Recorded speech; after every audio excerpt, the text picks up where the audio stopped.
Show some of these pieces. Make sure I'm set up properly here. Hello, everyone. Give me 1 second. Just getting this thing started. What's up, Tommy? Hey, Steph. Hey, Adam. How we doing, folks? How we doing? Yeah, let me make sure YouTube is on correctly as well. So keep saying hi amongst one another. I'll be right with you.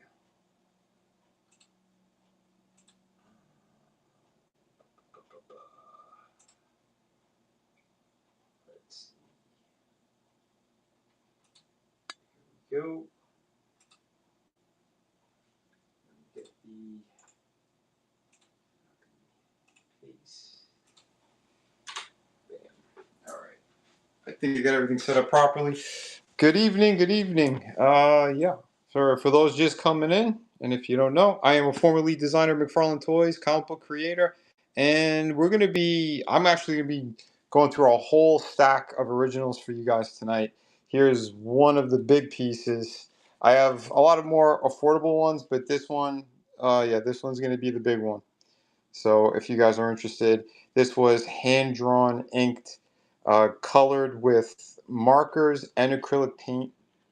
And yeah, I had a lot of fun with this one. But yes, I am Vinny the Butcher. That's right. That's what Todd called me. He said it on his stream the other day too. Yeah, that was one of the nicknames he had given me when I was working for him. So, and that has to do with the a couple of the designs I did when I was working for him. So, yeah, I'm kind of the reason why everyone got Tortured Souls 2, which was the Clive Barker wave of figures. And yeah, it's they were pretty gruesome looking. Yeah, it's crazy. But I will be drawing tonight as well for you.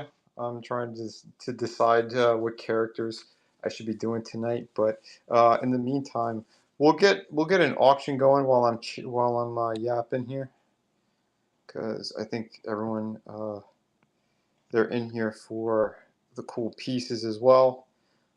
But yeah, if you do have questions, if you want to know more about my background, my history, working with McFarlane, the image stuff I've done, just yeah, give me a shout out. I'll let you know. I do have my own projects, as you can see here, City of Venus. We have Shadow of the Kraken. We got a lot of cool pieces. But I guess we'll start off with Gambit since he's on the table. I'll put 5 minutes on the clock because I do tend to chat a bit, especially while I'm introducing myself to new people. So yeah, he is up right now. He is 225. Yeah, this piece is pretty sick. I did this one on the last Whatnot stream, so my 8th one. I'm pretty new to this platform. I've only been doing it for about 2 weeks, kind of on and off. I think I've done maybe last week I think I did 2 of them. But yeah, so yeah, this was the piece I was drawing last time. I thought it looked pretty nice. Pretty cool. So yeah, he's the first one up tonight. But yeah, I will be cycling through a bunch of these. Welcome to the new people coming in. So there we go. Let's see.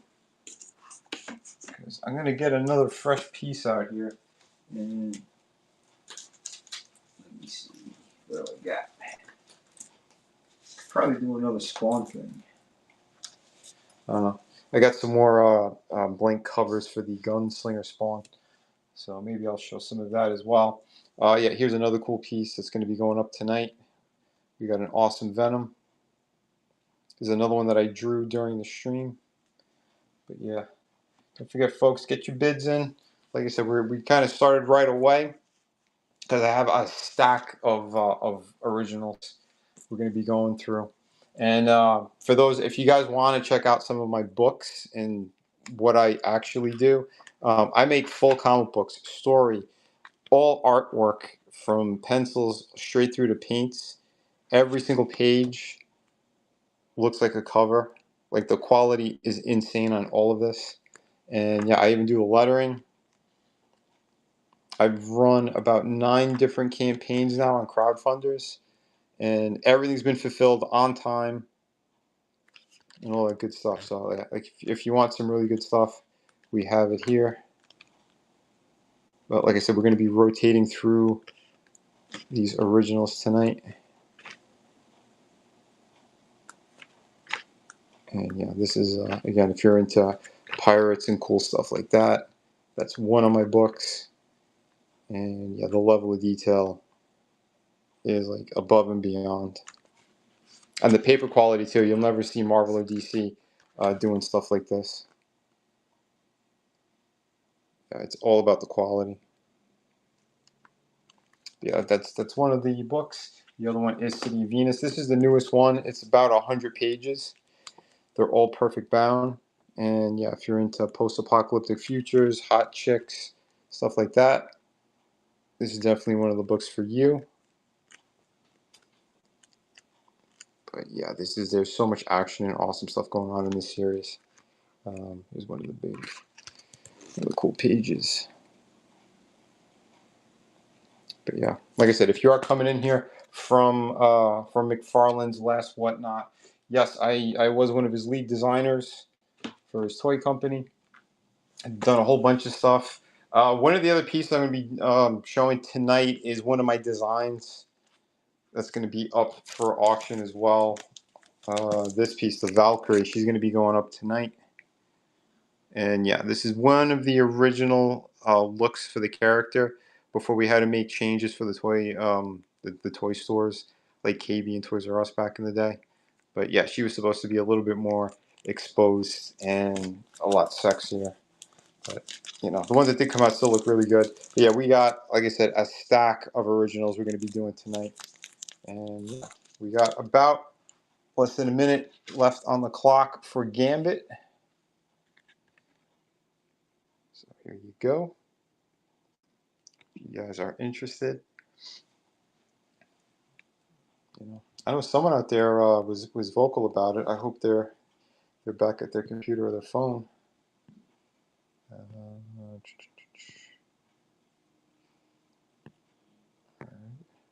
Oh, Steph, oh, you're watching a movie with your friends? Okay. But yeah, whatever doesn't sell now, I'll just put it on rotation as we go through this. But yeah, like I said, if you guys have any questions for me, just let her rip. Got 10 seconds left, and we'll move on to another piece. 3, 2, 1. All right. Let me pop up another one while I start yapping some more.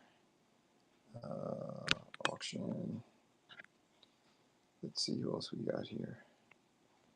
We got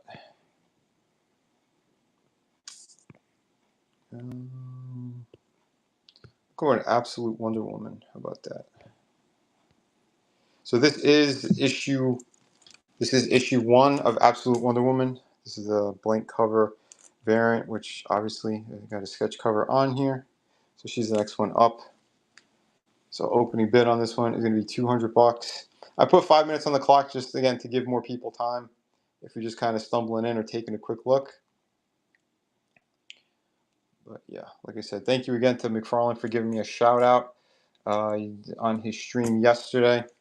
Again, I used to work for him, and shout out to his son Jake because yeah, he finally caught it. As I was saying hi to my old boss. Well, he and Mark Silvestri were doing their live stream.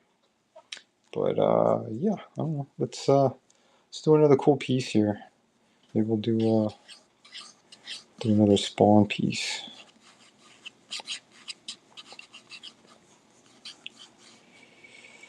I'm trying to think here. It would look pretty cool.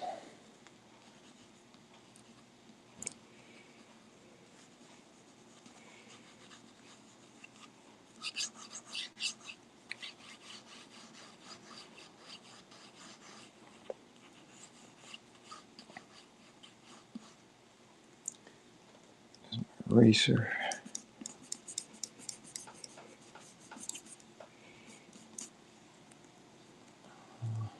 Yeah, let's see.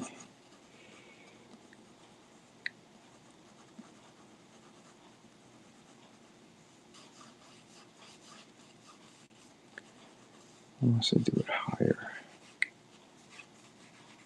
Believe it or not, I never drew the gunslinger spawn while I was working there. I think they were only just kind of coming up with the character a little bit. And they might have given him a figure, but he wasn't as popular yet.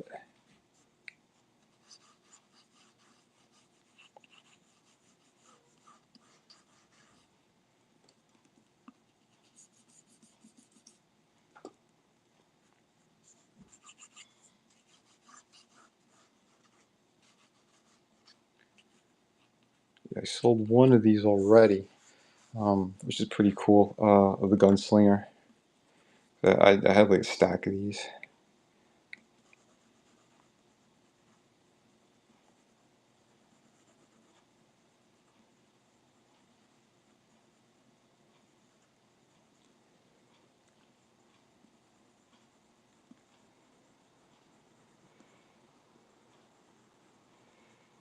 Gotta give him the old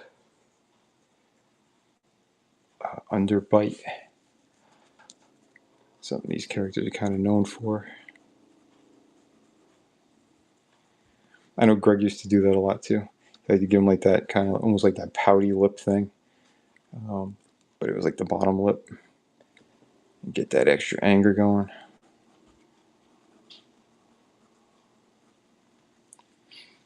But yes, welcome to the people who are just kind of stumbling in. Again, if you're here from the McFarlane stream from the other night, thank you guys. Yep. Again, I used to work for him. I used to be a lead designer at the toy company. Did a lot of cool stuff. One of the first things I worked on was the McFarlane Monsters. Not the play sets, but later on we did like the 7-inch figures. Those are pretty cool. That's what this kind of giving me some flashbacks now of so the very first one that I had done was the Frankenstein. I don't know if you guys remember that. He had Igor on his back in the cage. So that was the very first design I did, and it was like a mix of 3 people that we kind of were bouncing some ideas off for him, and then we had some cool designs for like the sea creature was like the next one I had up. That was pretty cool, but he drastically changed so much when I was working on that and designing it. Hold on a sec. Let me just focus a little bit on here.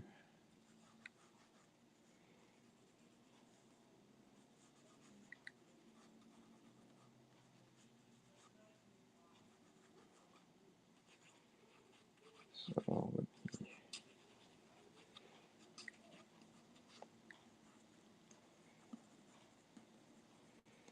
me do too much. I'll cut down that chin a little bit. But yeah, I was gonna say before I do any more on this, okay, I'm just kind of messing around. So like with the sea creature, um, he had. It was kind of strange how we did it because his design we were gonna do almost like an alligator shaped head. So he almost had like this long kind of snout thing. We were doing something along these lines, and then giving him like these crazy fins.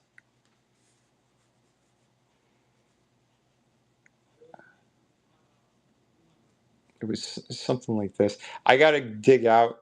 Uh, I have like a bunch of folders filled with all the stuff that I was working on when I was there. But yeah, I'll have to dig them out. So he was kind of more fish-like and like alligator-ish or crocodile. So and then it had I think if I can remember correctly, I think I had like these kind of flaps or gills kind of thing. But like all of this is like the underside. So this is one of them, and you have like again they're famous for like the underbite type designs on his monsters. If you look at Violator, kind of the same deal.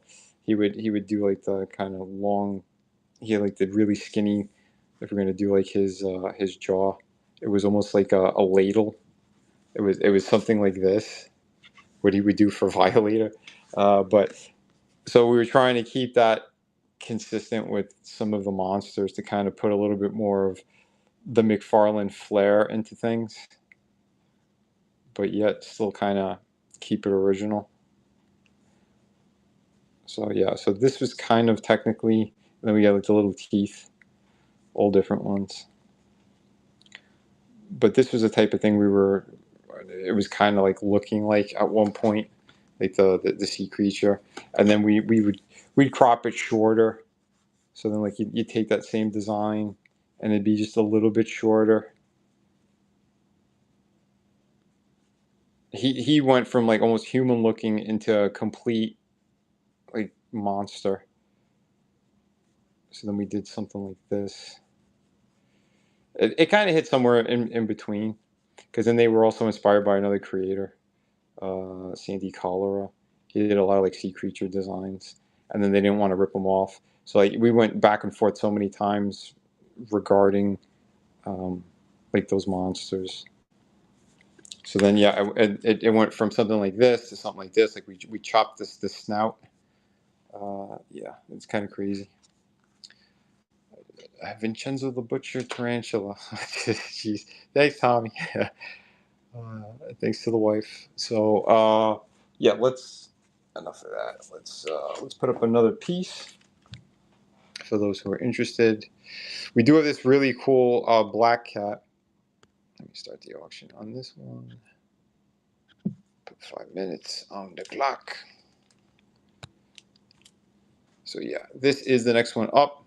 This is again original drawing on Amazing Spider-Man #1. I don't remember which issue this is or which volume, but yeah, this was actually I can crack it open for you guys as we're sitting here. Yeah, this is one of the ones from my personal collection as well.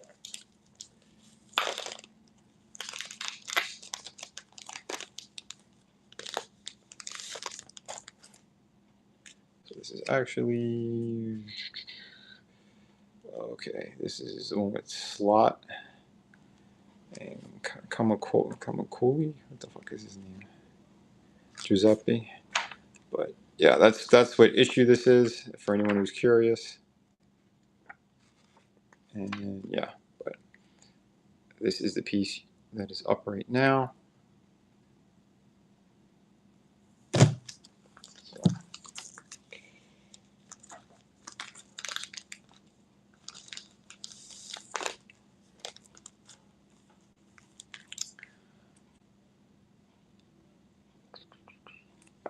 yeah, she's from the drawer. Yeah, I've done a bunch of different pieces too. If you guys want to see more of my like my finished work, I do have it in the art book here. And again, yeah, if you are fans of awesome portraits as well, yeah, everything is hand drawn. I'll scan them in the computer and then I paint them on Photoshop. It's kind of my process with this. Hey, Miami 51, how we doing? Yeah, right now we got this original artwork up for sale that I did. And I've been talking about when I was working for McFarlane as a lead designer, for those who are just kind of coming in. But yeah, I got a ton of different pieces. Really, really amazing, cool stuff. And yeah, this book is 140 pages. And I'm telling you, it's got some of the most killer pieces you're ever going to see. Yeah, Marvel ripped me off a couple of times. Some of their editorial, just total scumbags. But yeah, don't hire the guy with all this great talent, and instead steal from him. Yeah, that's awesome, Marvel, awesome. But yeah, and this was pretty popular too. That Iron Man one made the rounds on a lot of places. And for those who are Tomb Raider fans, probably one of my favorites. But yeah, we got Uncharted, we got more Lara. Yeah, and these are all in the art book. I got a whole section just with like my my commissions and line work. So yeah, this one's going to be up for sale tonight as well. The Wonder Woman. I have that on an actual sketch cover. Here's some of my type pencils from my comic book Shadow of the Kraken. And yeah, this story is really badass. So if you guys haven't seen it, yeah, so just go checking it out. I think you guys will really enjoy it.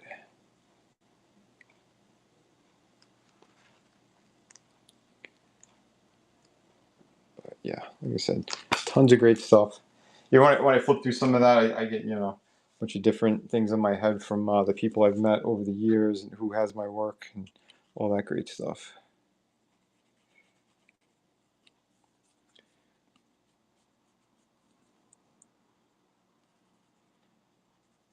Get some more of this.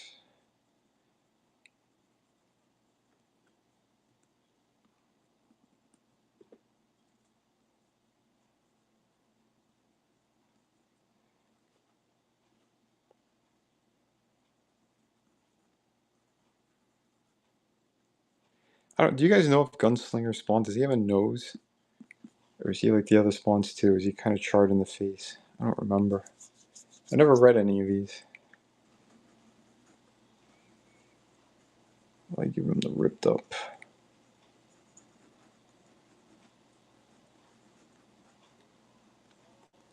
The toothpick.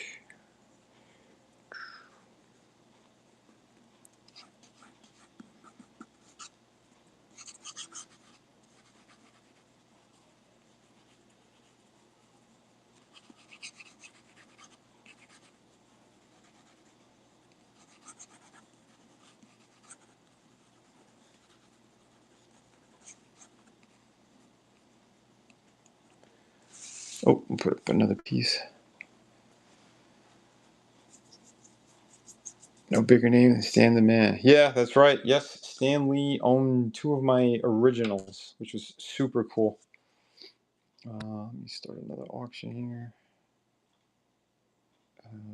Wait, how does this thing work? Did I get the right one? Oh, can I switch these? Dang it. I think I just goofed.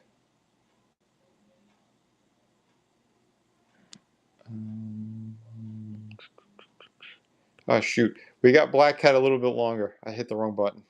My bad, folks. So this piece is still up for another 4.5 minutes. Sorry, I was going to go through the other ones, but I hit the wrong button. Considering selling some Spawn figures, including Gunslinger. Yeah, I don't think I ever owned that one. I know there were other characters that were in the Western kind of theme. He had Billy the Kid. That was kind of after I left. I know, like Greg Capullo, he designed a couple of things too after I left. I had some personal stuff, and back then that was around 9/11, believe it or not. And yeah, I didn't want to stay in Jersey anymore either. That place sucked. For those who are from Jersey, I'm sorry. It's just, but you know what I'm talking about.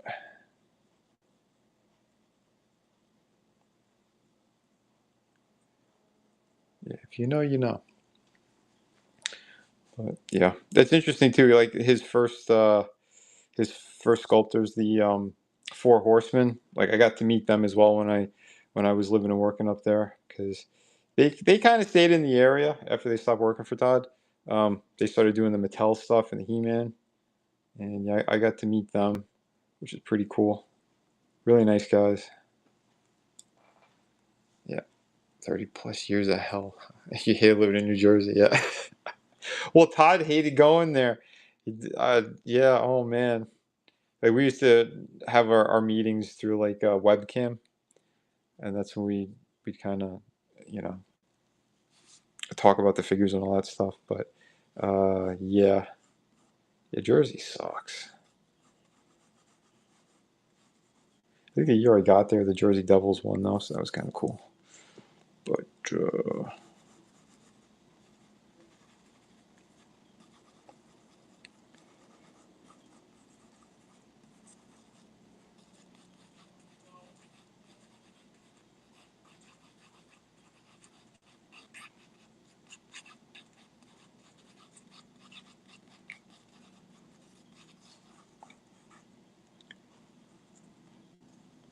Let's see.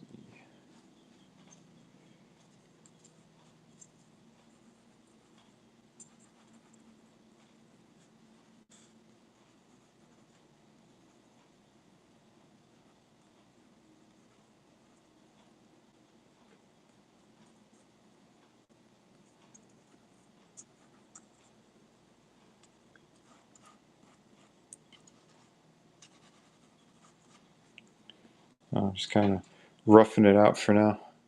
Got another minute and a half on this one. So yeah, like I said, if you guys are interested, we got a beautiful black cat piece here. Yeah, I like the face too much. I didn't put the mask on it. But you guys know who she is.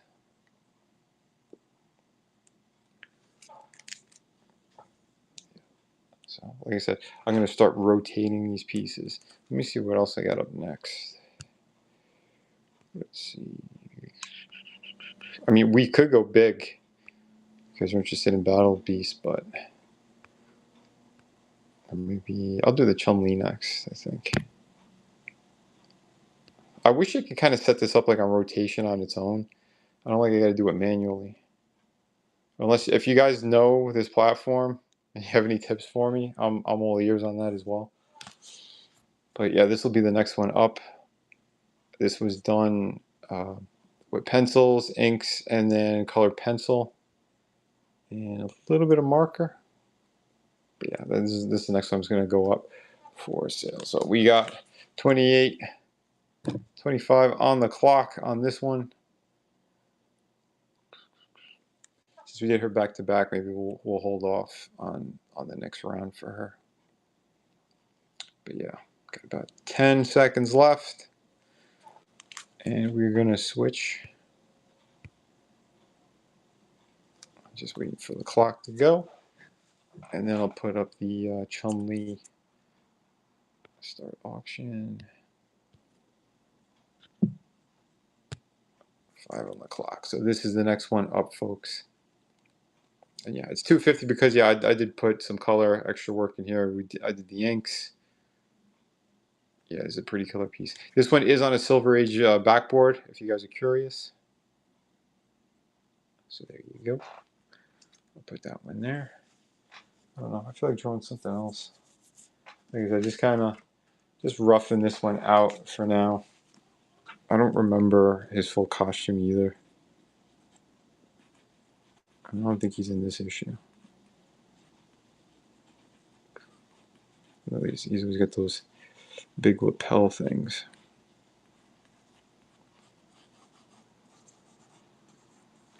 Does he have crosses and shit? Or, not crosses. Skulls. I'm seeing mostly the main spawn in this book.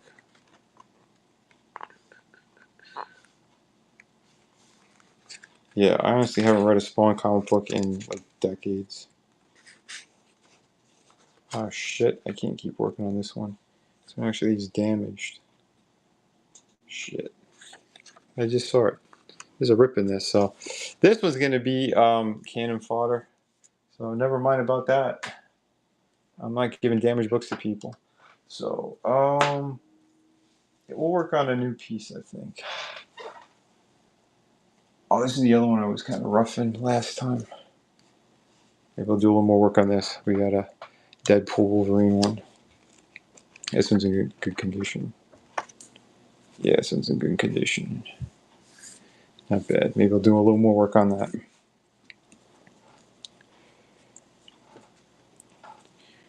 But yeah, welcome, Randy44. How you doing? Yeah, if you are following me because of McFarlane, I thank you. Yeah, he gave me a shout out on his stream the other day. Did a lot of work for him, like 25-ish years ago. But yeah, I did. I was a lead designer at his toy company. Worked on the McFarlane monsters. That was some of the first stuff. I did the Dark Age Viking Spawn line. I did the entire thing, including all the variants, because KB and Toys R Us, they wanted variants for those. So we basically had like alternate heads and alternate paint jobs. some different accessories, stuff like that. And yeah, so like I said, I will be showcasing that again. Which pile was that in? Is it here? Yeah, the Valkyrie was there somewhere. She was not in this one. Not there. Oh, she's in the other pile. All right, we'll get to her later, but I'll show it again. But yeah, we did a ton of stuff, ton of cool stuff. There's some other like little weird projects as well, including like some Shrek stuff. We did like crossover things with some sports. I don't think they ever hit like main stores. I think they were just for specialty places at the time. I did a lot of Kiss stuff. I could show you guys that later too if you want. I have one of the statues because we didn't just do the figures. We also there was like busts that we had done. It was something different, and yeah, working with Gene Simmons was kind of interesting. Um, yeah, guy's got a lot of he had a lot of ego on him, but yeah,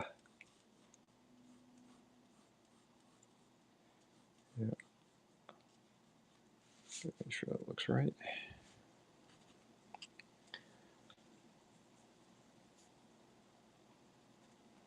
Let me see.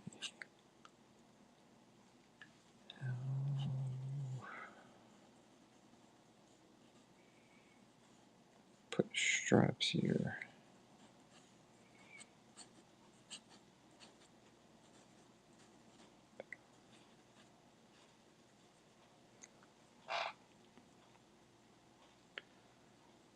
Let me see. Yeah, like I said, guys, if you get any questions, just hit me up,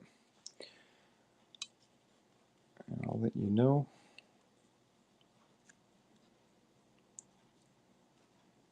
Oh, new piece, new piece. All right, I'm gonna put up the Colossus next. This was a pretty damn awesome piece.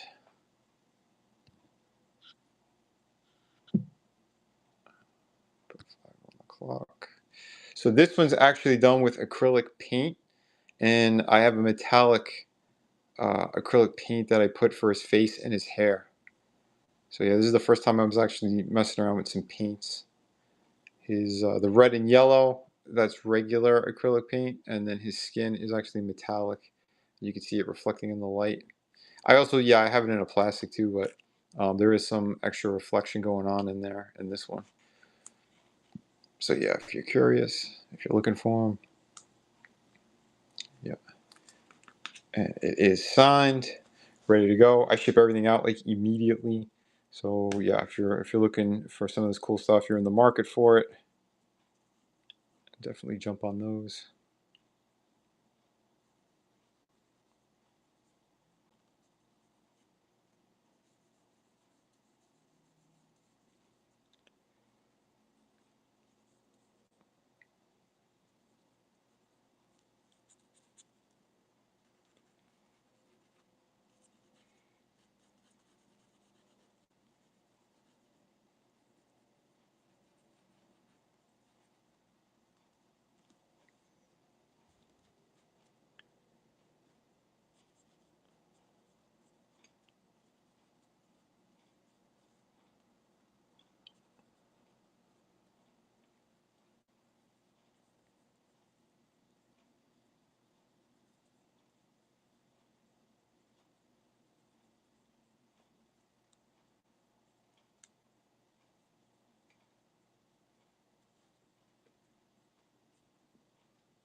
Yeah, not too bad. Not too bad. Trying to look at some of his designs.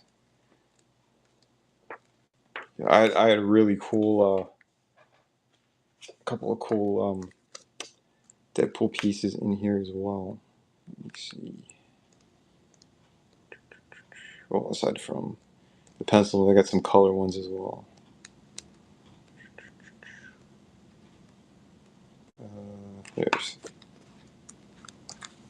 Here's a pretty sweet one. Kind of actiony. His rope broke and he's about to fall. Yeah, kind of have a little bit of fun with these. There's a really killer Captain America piece I did.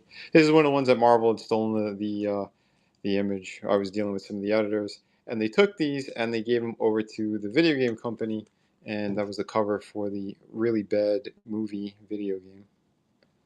But yeah, and they screwed me over. So yeah, here is if anyone went to New York Comic Con years ago, this was one of the exclusives when I had my table there. So yeah, I had a word balloon that said New York Comic Con coming from Deadpool's mouth, and yeah, those went pretty quick. People were kind of running all over the place trying to find me and where to get the print. But yeah, that was pretty cool. Yeah, I got a ton of other great pieces. There's some more Black Cat for those gentlemen with good taste. Some more Spider-Man. And yeah, if you are new here, I was supposed to draw Amazing Spider-Man. Well, actually, the Marvel Knight Spider-Man, to be specific. But yeah, 2 weeks before I signed a contract, I got screwed out of it. It's another long story, but yeah. Here's some Supergirl. And no, it's not Chaka, like the current movie, but still a pretty hot and awesome piece. And here's the grown-up version from the other universe, multiverse. Oh, we got less than a minute left on the clock for this piece. So if you guys want an original Colossus, this is acrylic paints, metallic paint, inks. Really nice stuff here. Signed, ready to go. 30 seconds left on this. Like I said, I'll start rotating some more pieces. I think we got a darkness piece coming up too. I decided I'll throw it in there for you guys since Mark was hanging with Todd yesterday. So yeah, 9, 8, 7, 6, 5, 4, 3, 2, 1.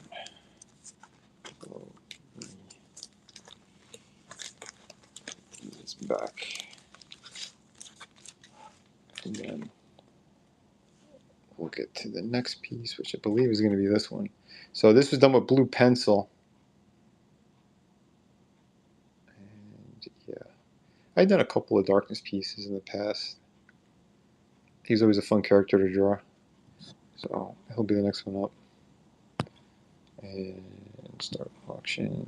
Yeah, he's a little bit cheaper too, by the way. Okay, so yeah, 150 opening bid on Jackie Estacado, The Darkness. Also signed. Yeah, this is one of the older ones I took out of my personal collection. But yeah, if you guys are interested, that is the opening bid, is 150 on that one. Let me double check YouTube. I can't see it from a phone.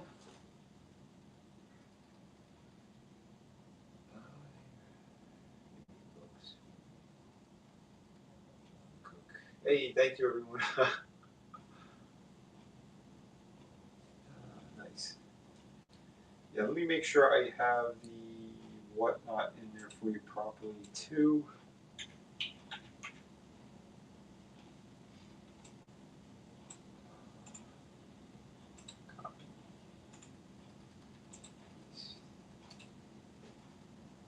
There you are. I'll pin that one. Yeah, so yeah, we got a ton of great stuff, folks. Hold on, let me get the book out for you guys. So yeah, if you were interested in my other books, I do have a hardcover, Through the Woods. This thing is 100 pages. This book is killer. Worked on it with my brother Frank.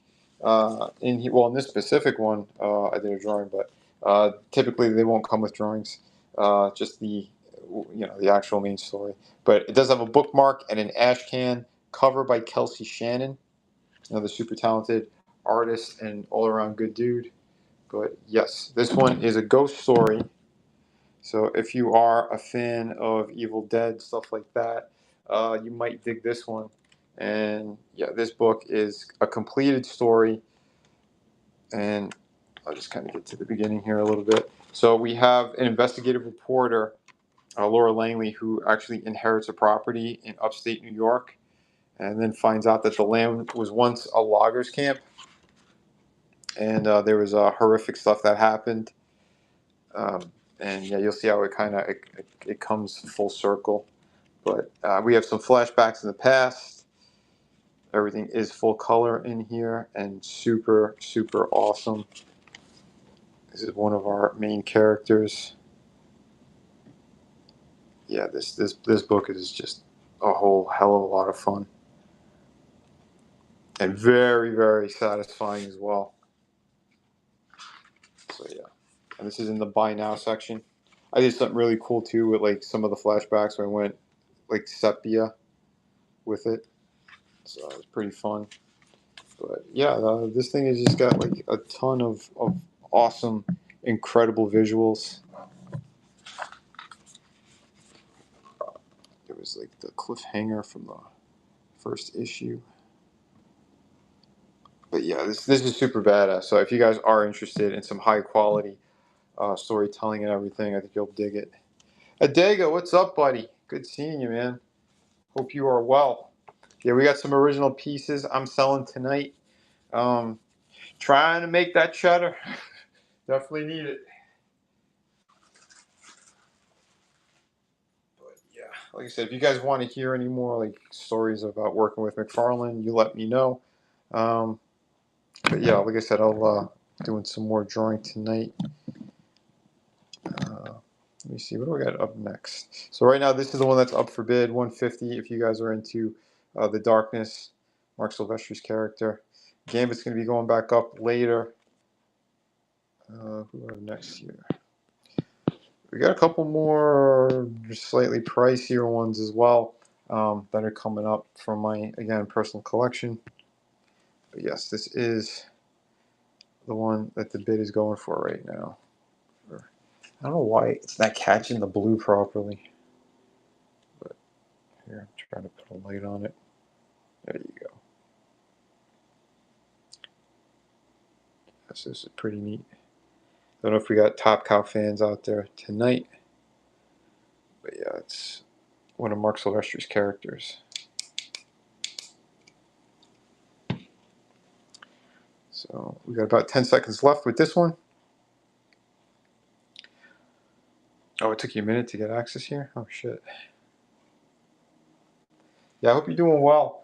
And again, yeah, I'll keep trying to take a look over on the old YouTube because I don't have access through my phone. I got to go to my desktop and take a quick look over there. But I guess this will be the next piece up. This one is from my personal collection. Yeah, not one I was really looking to sell, but yeah, I'm giving you guys a chance to get this one. Let me start the bid on him. We got 5 minutes on the clock. So there you go, 350 for this guy. I also came down a little bit, but yes, this was penciled on Silver Age backboard and then inked. And yeah, this is one of my favorites. I want to paint this at some point too, like on the computer. Comic Girl fan, hey, how you doing? How you doing? Yes, we got some cool ones here, and yeah, I guess yeah you didn't see earlier, but yeah, Todd McFarlane gave me a little bit of a shout out yesterday because I worked for him. He was running one of his whatnots, and yeah, he let everybody know the nickname he had for me when I worked there, which is Vinny the Butcher, because of the Tortured Souls uh, really disturbing drawings that I'd done that ended up getting him the line again because they were only going to do one series, but they did series 2 because of my drawings. It's a quote from Todd when he came in. He said, "We got some sick fucks working here. Let's do it. Let's do another line." So there you go. Oh, now you're hungry for chimichangas. yeah, this one is up for bid right now.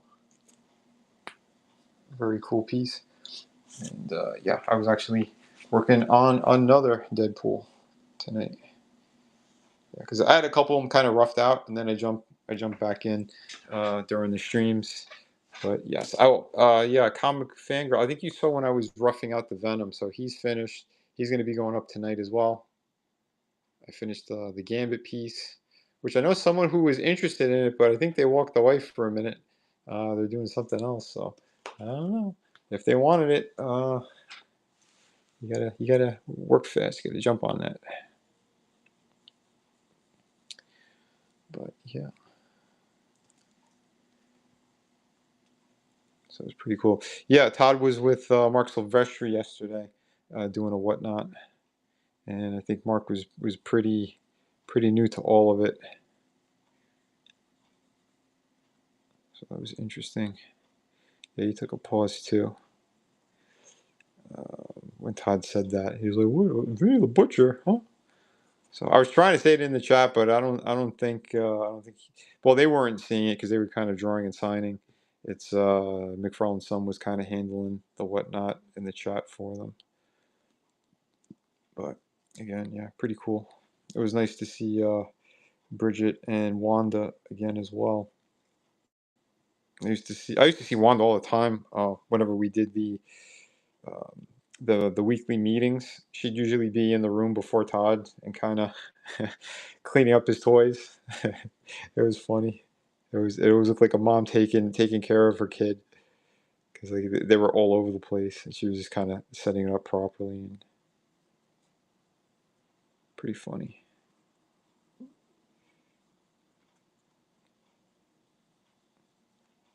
So pretty neat. Where are we? Yes, Steph, if you're around and you want me to do the Gambit again, I'll put up Gambit again before I go to the next ones because I know she was interested in it.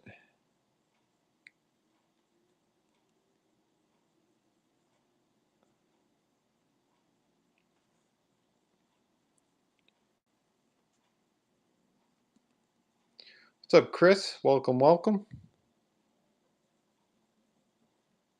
Awesome. Yeah, I don't know how many of you guys came from the McFarlane one, but again, thank you. I don't mean to repeat myself, but I like when new people come in, I kind of want to give them a heads up. So yeah, again, that was really cool that he gave me the shout out. Yeah, I did run into him again after working for him years later, and it was at New York Comic Con. It was literally in the street. We were crossing the street, and we backed into one another. He turned around. He was like, "Vinny, Vinny," and he gave me like a big handshake, and we chatted for a minute. Also, yeah, I got a cool photo with him and Greg Capullo because I was more friends with Greg in later years when I started doing the convention circuit. Yeah, Greg's pretty awesome. Him and his wife Jamie. So yeah, I got a photo with all three of us together. That's on my socials. I have it on Facebook. Yeah, I got it on Facebook from a while ago. But, yeah, guys, we'll put up another one then. We'll put another one up for auction. Let's see.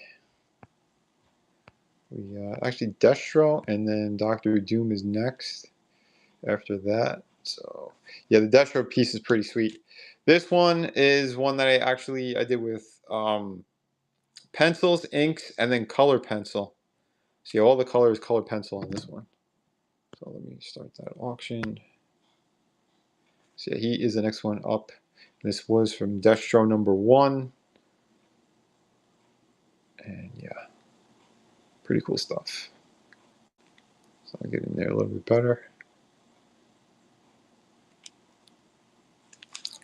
And let me put in, I gotta grab my plug.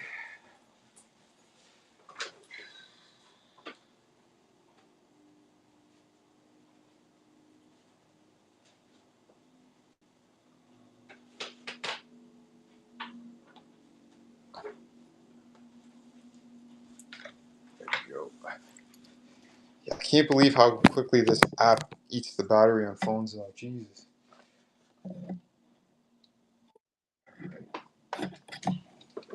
Right, we're back in business there.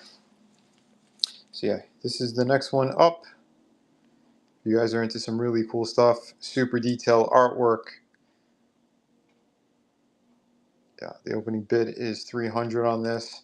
Again, just because, yeah, this is all original stuff. And yeah, if you guys want to see any more of my my comics and things like that too, yeah, just mention it. Give me the old shout out. Yeah, put this. Actually, where do you go? I'll put that on the side. There we go.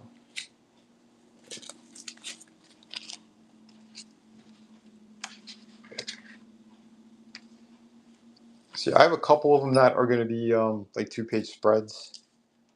So after Doom, I'll share the Fantastic Four one again. So yeah, that was a pretty neat one.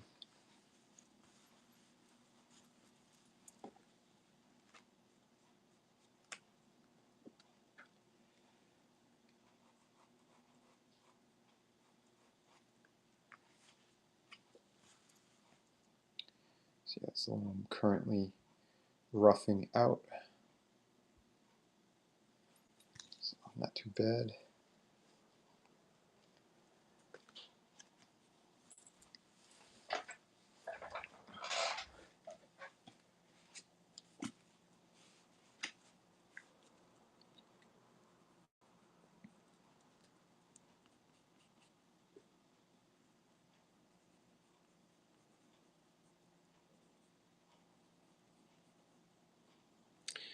But yeah, and I also did covers and stuff like that for Hack and Slash. If you guys were curious, I know I have one of them in the art book as well.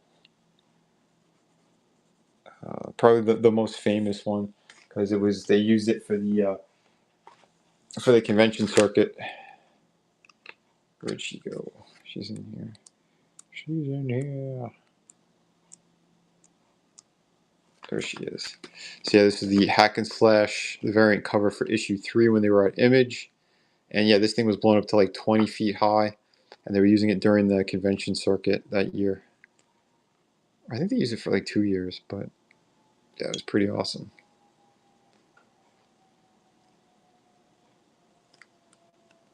Nice. You have that one and the other one as well. Sweet. Yes, the other one was with the Reanimator. That was the other cover I did for him. So some pretty cool stuff. Yeah, we got some more original things. We got Ivy and Harley. You guys have seen some of the other ones. Oh yeah, we got a Baroness here. So we do got Destro. Commander. So yeah, look how nice that looks. Pretty cool. Pretty cool. But yeah, less than a minute left on that, and then we'll get to the Doctor Doom. If anyone is interested.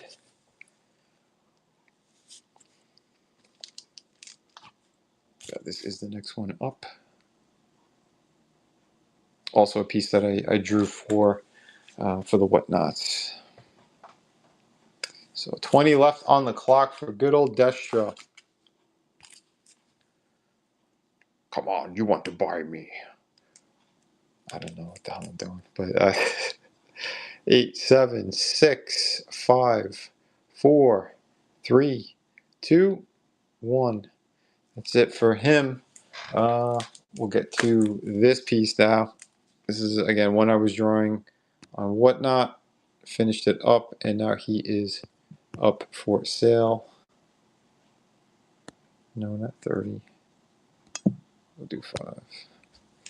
5 minutes on the clock. So yeah, if you're in the market for some really killer original artwork from a former lead designer, McFarlane Toys, and a comic book professional, there you go. This is the next one we got going. 250 on this one. Opening bid. Giving you guys some time on the clock. while I do a little more sketching. And again, if you guys are curious and looking for more of my work, City of Venus, Shadow of the Kraken, Through the Woods, those are all available in the buy now. I think you could do bulk what is it? Bulk shipping or whatever it is on there, on this platform. I know you can do it with the auction pieces, but yeah, if you are looking for some more, there you go. And yeah, we will be rotating to some other new pieces and other cool stuff. Like I said, I got a stack of them here. So,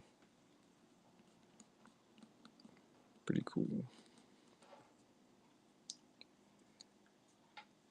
Yeah, that's it there. Trying to remember how the comic book version of his costume goes. It's been a hot minute. It's all black on the shoulders. Alright, so it's black into here, down, around here. Yeah, that's the one thing with comics and movies. They change some things up on.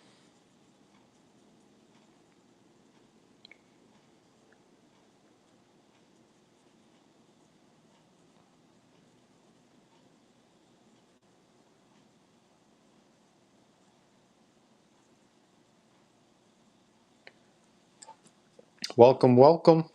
Like I said, if you come in here from the McFarlane stream from the other day, thank you. Thank you. Yeah. Thank you to Todd and Mark for giving me the old shout out. Yeah. I met Mark, what was it, at the Orlando, the MegaCon.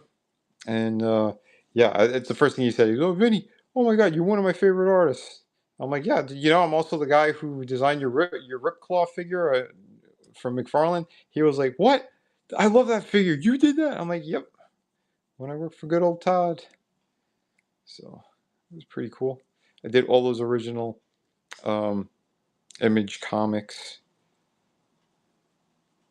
What was the 10th anniversary? Although it wasn't 10th anniversary, we surpassed that. So it is what it is. But yeah, it was pretty neat. Oh, cool! We got a bid on the Secret Wars Doctor Doom piece.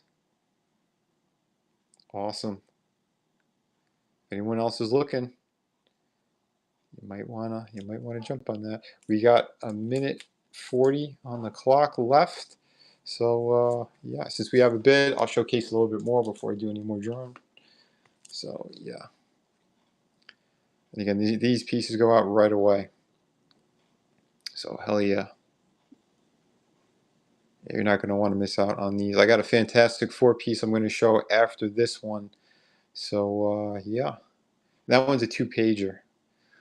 So we got. I want to do nice kind of companion pieces for these sketch covers. So yeah, we got a minute left. Oh, looks like Chris is in the lead right now on this one. Sweet.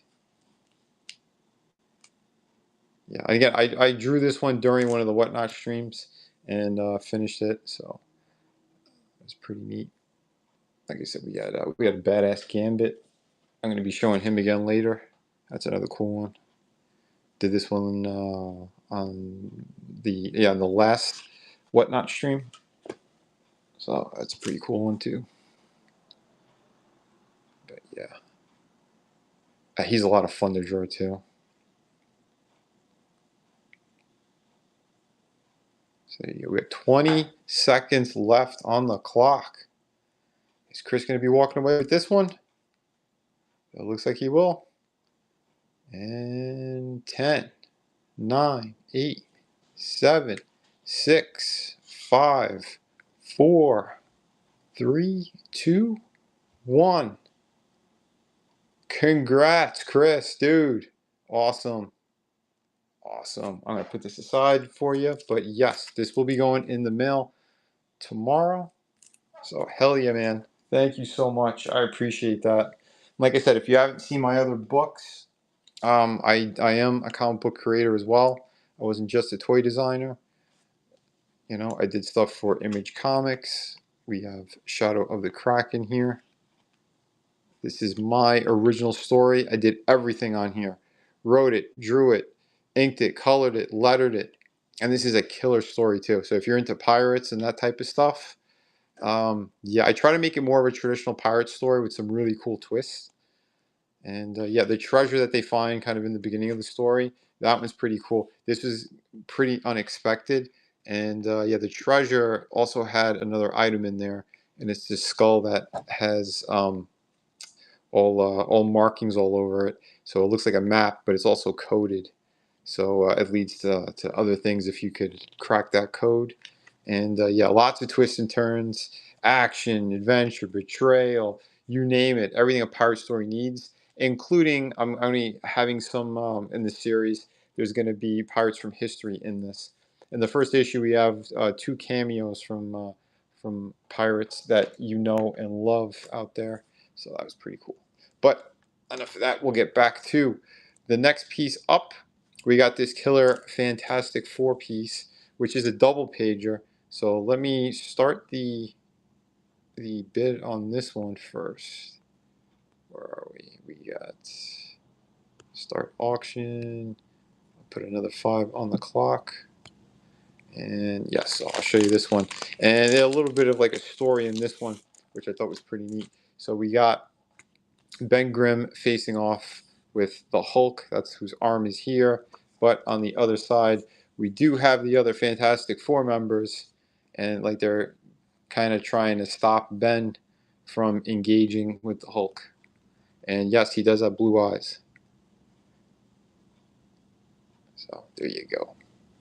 Pretty cool piece.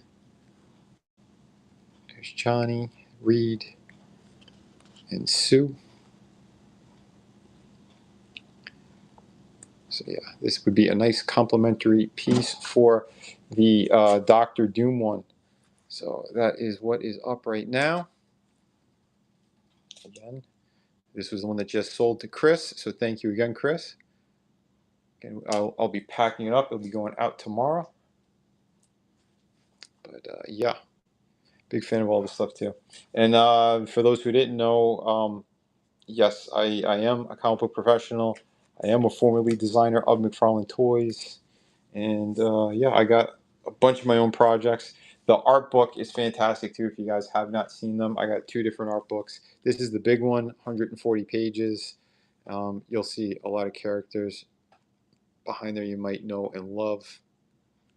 Beautiful, beautiful stuff in here. I got portraits. Jason Momoa has some of my work as well. I got to meet him, and I gave him a copy of this one, a poster size, and the guy loved it. Oh my god, he was like flipping out.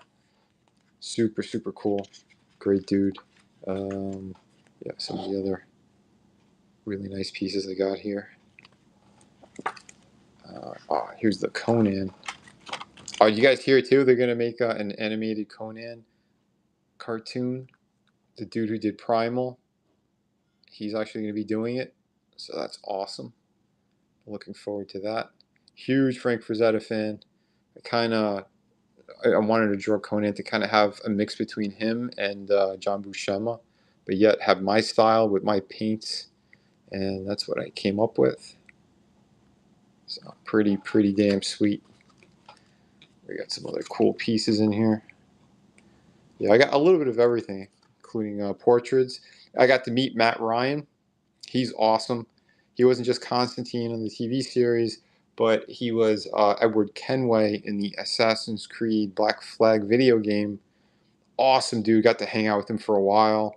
Yeah, he truly loved this too. I gave him a print of this one, and yeah, he signed my book and a print, so that was pretty cool. Yeah, almost all the people that I've met, yeah, I one of them goes, "Oh, you're gonna sell it, right?" I'm like, "I ain't selling it. I haven't sold anything that I meeting all these celebrities and other people. No, if I'm asking for something, it is for me. So it's pretty good stuff, though. Yeah, and yeah, here is another cool one. But yeah, but sorry guys. Yeah, for those who are just coming in, the one that's up for bid right now I mean, my art books you could get in the buy now section, but um, and my comics. But yeah, this is the original piece that is up for sale right now. Double page. This is one of the facsimiles of issue 1 of Fantastic Four, for those who are curious. So yeah, this is the original, Jack Kirby. So that's what is in here for those who are curious. But yes, with my cover, yeah, this is a pretty sweet one. So we got about a minute left on this, and then we're going to jump to another pretty badass piece. So yeah, let me see who we got next. So I have to put that away in a minute. Make sure it stays nice and crisp for you guys. Yeah, 30 seconds left on the clock.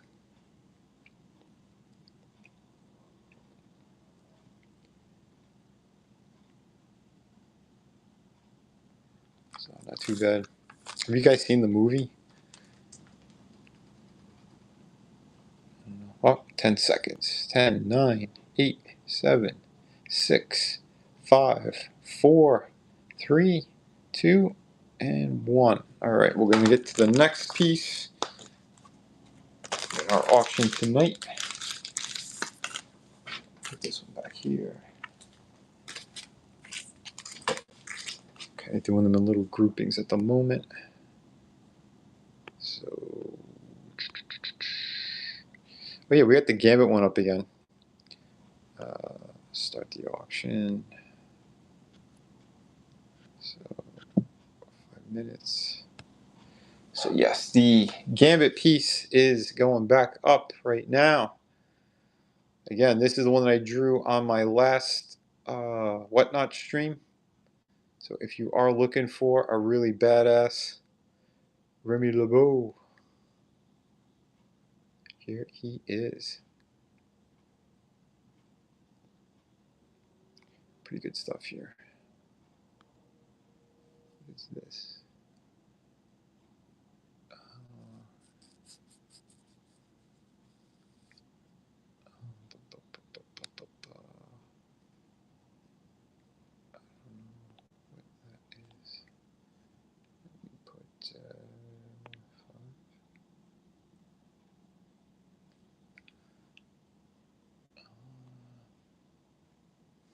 Oh, okay.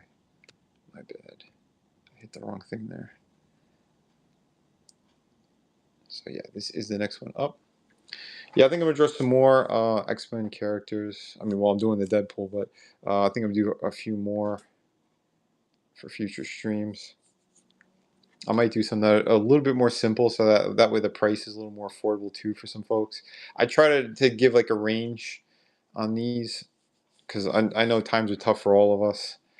But yeah, I have some pieces that are about $100. I got some pieces that are going for 350 to 400.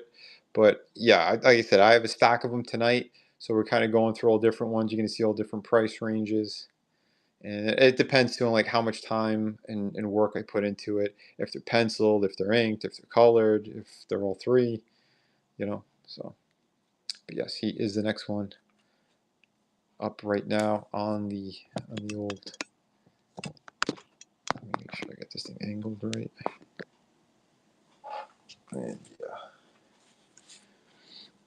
yeah, and it is tricky with this thing because I'm like half my view is blocked while I'm drawing, so it's another feat doing this live because I can't see the full thing because of the camera setup right now. But so I'm kind of I rough it out, and some of them I'll put extra detail. Others I kind of wait until after the stream, and then I'll draw it out more. But the ones that are going up right now, these are the ones that are finished. Like this one might be on the next Whatnot stream. So yeah, it all kind of depends. But yes, I am pretty new to this. This is only the 9th one I've done. I don't go on for hours and hours and hours, like maybe 2 hours. Tonight might be a little bit longer just because there's a lot of them that we're going through. So yeah, but yeah, 2 minutes left for Gambit. You guys are looking for Gambit? Anyone's looking for Gambit?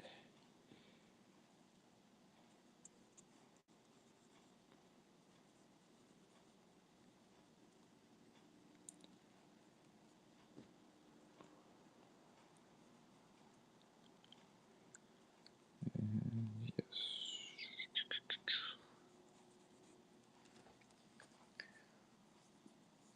Ken Head 1, welcome, welcome. Trodan, how we doing?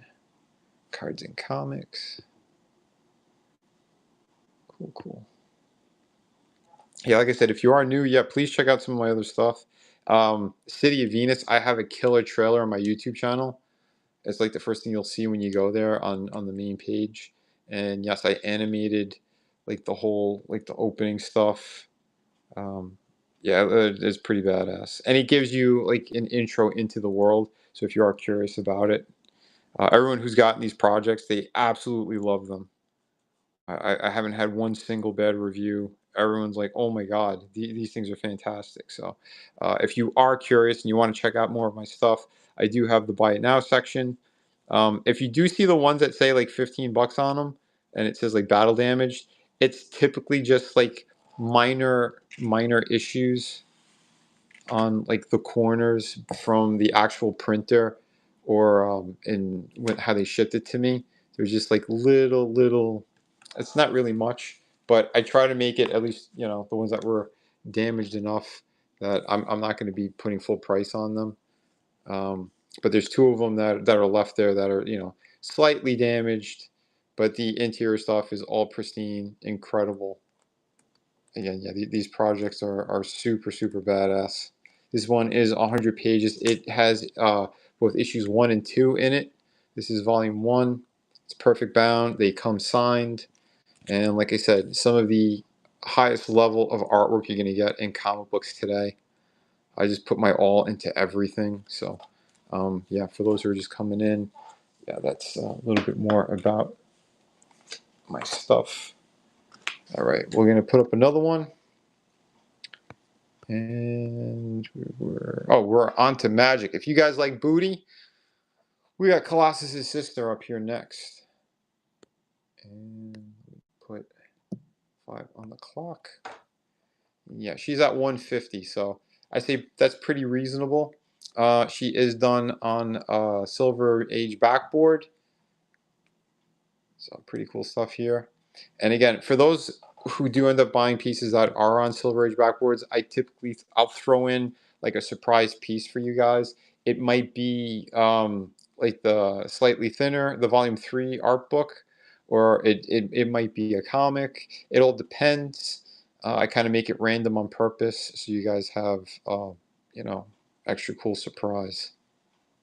So yeah, so 150 on the clock for this one with an added bonus.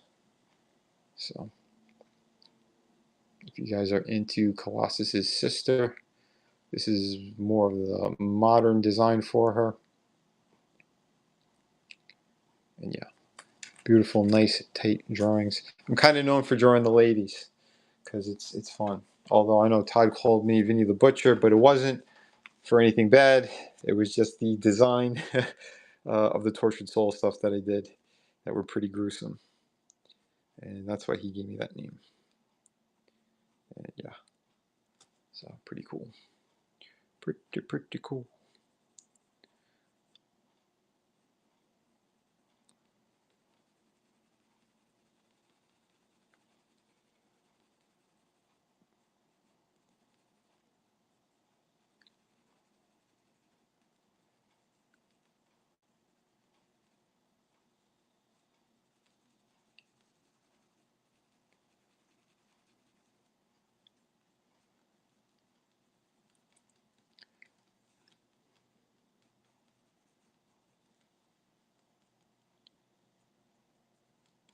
I wish I knew how to do like the split screen stuff and all those other things that those other people were using, and I don't really know too much on how to work this platform regarding all those extra things. But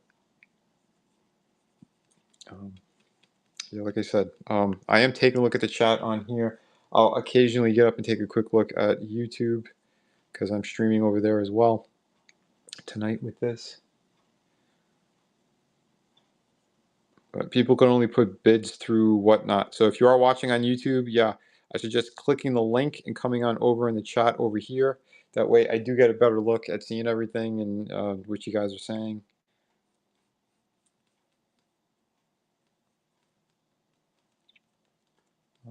How is the rest of his design? Everyone draws this guy differently. Wait, he does have the forearm bracer thing with the straps.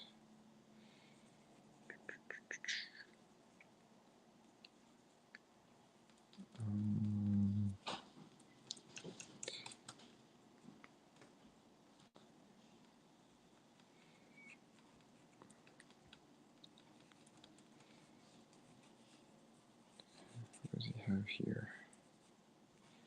Kind of trying to decide which design I want to do for this character for Deadpool. Because I also I have the claws here, and we know that they are going to be strapped on him.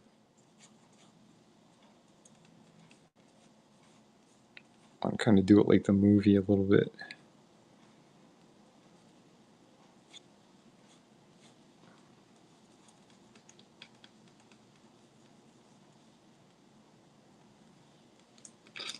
Sorry, you got some flopping going on, but yeah, minute left on the clock for magic. If you guys are looking for magic, who doesn't want a little magic in their life? The nice bouquet. Uh-huh.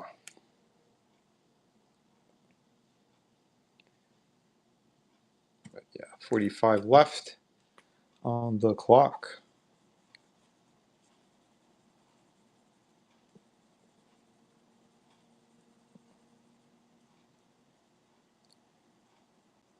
$30 seconds left for magic.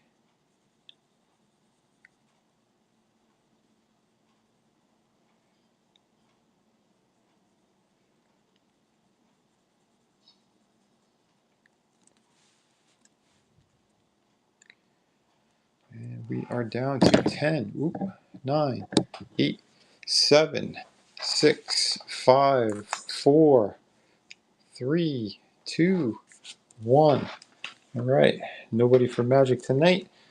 Well, I'm going to rotate her. I'll put that one back on the side. I think we got Cyborg Superman is up next. Here we go. He is the next one up for sale. Where is he? There he is.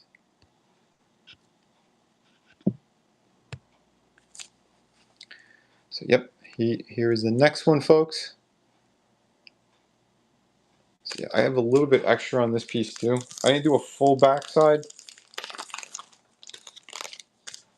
but I do have, got some on here. So, because I wanted to finish drawing out that arm cannon. That's pretty good. Pretty sweet.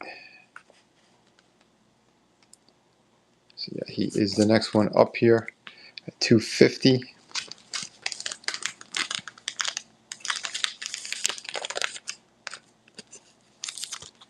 So yeah, Cyborg Superman on Action Comics New 52, issue 18. So there you go, folks. That is the next one. We got 4 minutes on the clock for that dude. Let me see YouTube real quick.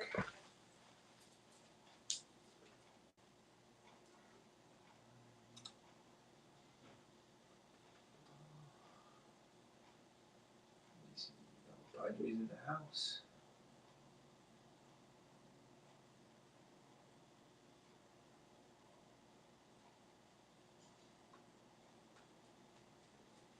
Thanks. What's up, Papa Cotton? How you doing, man? Padre, good seeing you. Like I said, right now I'm on Whatnot, so I got to get up to take a look at the chat over there. But yes, man, it's good seeing you in the chat, brother. Hope all is going well.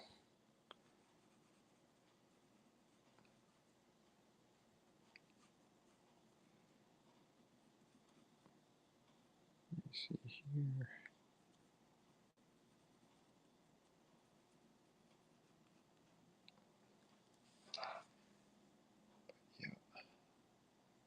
Spider Kaz, how we doing? Yeah, we got some cool Spider-Man pieces tonight as well. I'm gonna put up Venom in a little bit.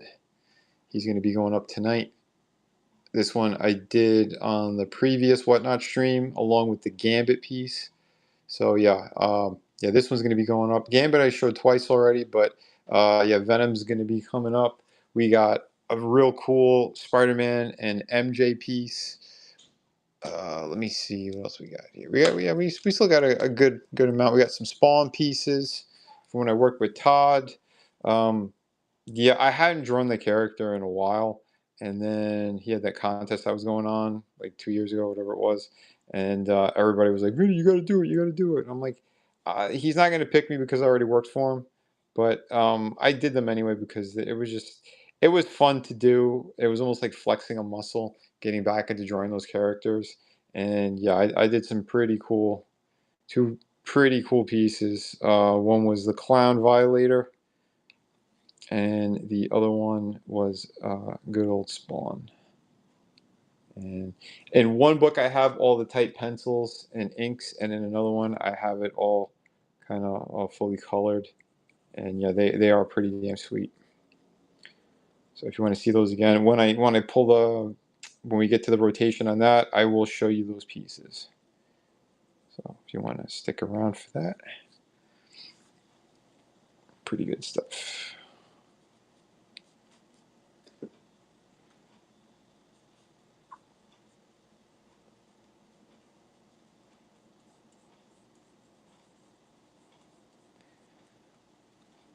It's crazy too. I don't know why he didn't hire me for the comic book side of things. Like everyone was saying the same thing. They're like, "What the hell, man? You do some amazing pieces." I'm like, "Yeah, I appreciate it, but yeah, I don't know.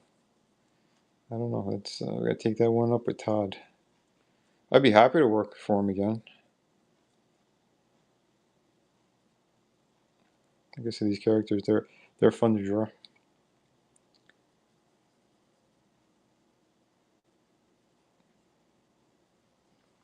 I mean, he acknowledged me from the chat, but I don't think he's really looking at my current work, to be quite honest.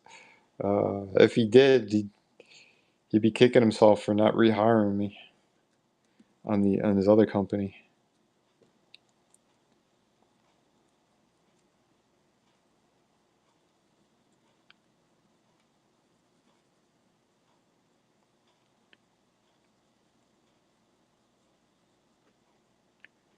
So let me get some more in here.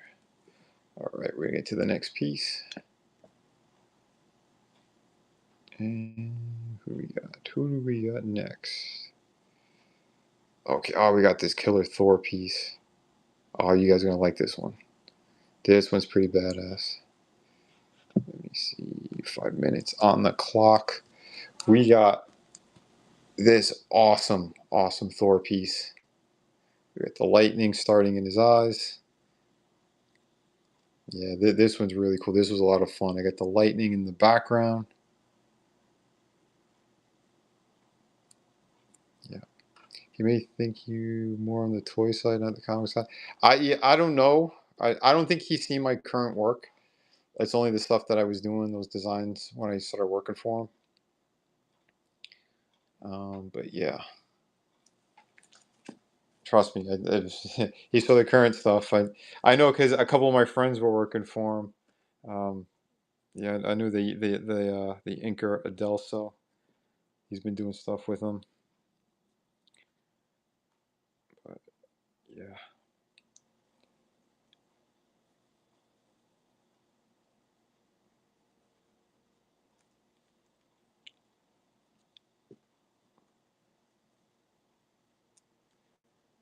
Let me see.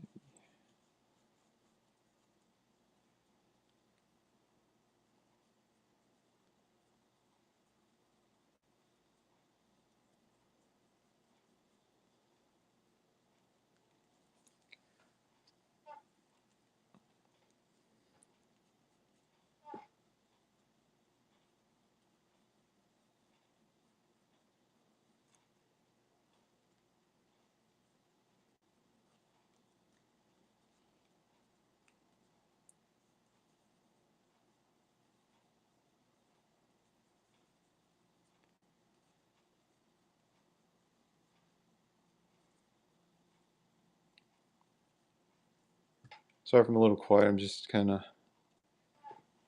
thinking about the costume on Deadpool. Like I said, they changed so many times, and I'm just trying to come up with something that is kind of like a cross between the movie and the comics. 'Cause I kind of like them both. What's up, She-Hulk 27? How we doing? Welcome, welcome. Yeah, if you're just coming in here, formerly designer McFarlane Toys, comic book creator right here, and we got some cool pieces up for sale. We got Thor original artwork that I did on a sketch cover. This is the one that's up. We got about 2.5 minutes left on the clock for this guy for the auction. We got a ton of other cool pieces. I believe we got a Wonder Woman coming up. We got Venom. Yeah, there's a few more really cool ones. We got some Spider-Man stuff. I'll probably put the Battle Beast one up. But yeah, if anyone's in the market for some really, really cool artwork, originals, they ship out immediately. Super high quality. And if you're into some really cool comic books or want to try out supporting some independent creators, we got some of my fantastic work here. City of Venus, Dead City. We got Shadow the Kraken. We got Through the Woods. We got some amazing art books that are pretty massive and pretty damn impressive. So, yeah, I wouldn't sleep on that. Some of the books are limited too right now. But, yeah. Yeah, the newest one is City of Venus. I just ran the Kickstarter on it, and I've been doing fulfillment. I just have 2 more people I need to fulfill. I'm waiting for their information. I told them they got to fill out their survey, and that way I can mail the books because they're all here. They all went out the door. I'm like 95% fulfilled on all that. All my other projects, 100% fulfilled. I ran 9 different campaigns on 2 different platforms, over 2,000 books out the door. Just me by myself here. Yeah, crushing it. So if you guys want some awesome, awesome stuff, we got it. Get it in spades. And I do have a really cool connecting universe with my stories. So you'll eventually see it all, and it's pretty badass. And you don't have to get everything in order to appreciate it. Like if you just want the pirate story, you could just get the pirate story and be like, oh, this is a really satisfying, awesome read. Can't wait for the next issue. But if you end up getting all of my stuff, you will see the connecting tissue between everything, and it's going to be really, really badass. So yeah, I got the idea from good old Stan. Yeah, he bought 2. He had 2 originals from me. That my buddy, one of my best friends there, super fan Adam Shawhan, he has those originals now. So that was really freaking cool. But yeah, if you want to own some more original stuff, people, we got it. And the next one up, we're going to be putting on the clock here in just a sec. Yeah, it is going to be the Wonder Woman piece. So let me move these. Kind of been putting them on rotation here. So this is the next one up. We got that really killer. One sec. Gotta move this one. And start auction. 5 minutes. So yeah, we got this really badass Wonder Woman.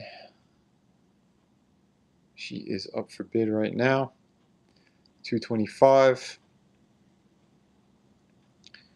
So yeah. If you're into hot chicks, or if you have a strong woman in your life and you want to surprise her with a cool gift, I would highly suggest showing her some original artwork here. Beautiful stuff. So that is the next one up. Again, if I had an assistant, I'd be able to draw and talk, but I need someone to kind of model these things for me. I need a Vanna White here. Am I dating myself by mentioning Vanna White? Is Wheel of Fortune still on the air? I don't even know.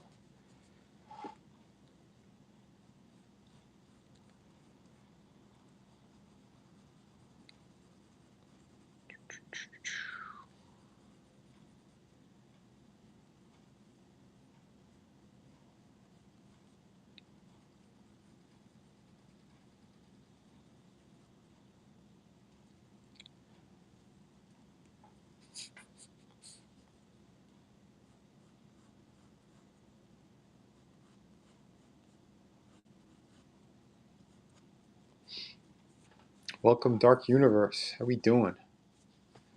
Thanks for the follow. I appreciate that. Like I said, we got some pretty cool pieces. Wonder Woman's up for sale. Kind of roughing out some more of this Deadpool piece. We're gonna have the Venom one coming up. He's coming up soon, I think. But yeah, that's the one that's up for sale right now. Again, we got original, awesome comic book series. We got original artwork.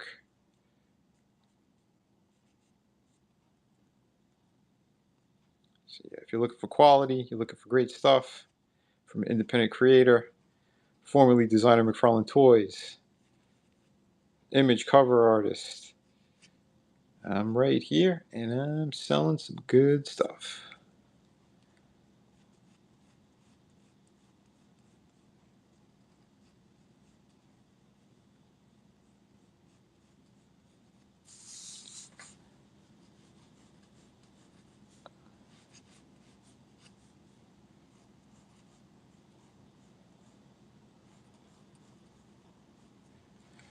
Make sure that's nice. Welcome, welcome. Got Jeremy, Comet. Hello, everyone. Hello. Like I said, we still have a really nice stack of original pieces for sale. We sold Doctor Doom before. This guy, he'll be going in the mail tomorrow.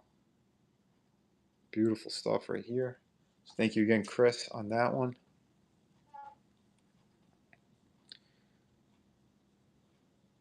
Yeah, hopefully we can move a few more. Like I said, we got that Gambit piece again. I'll be showcasing him in a little while.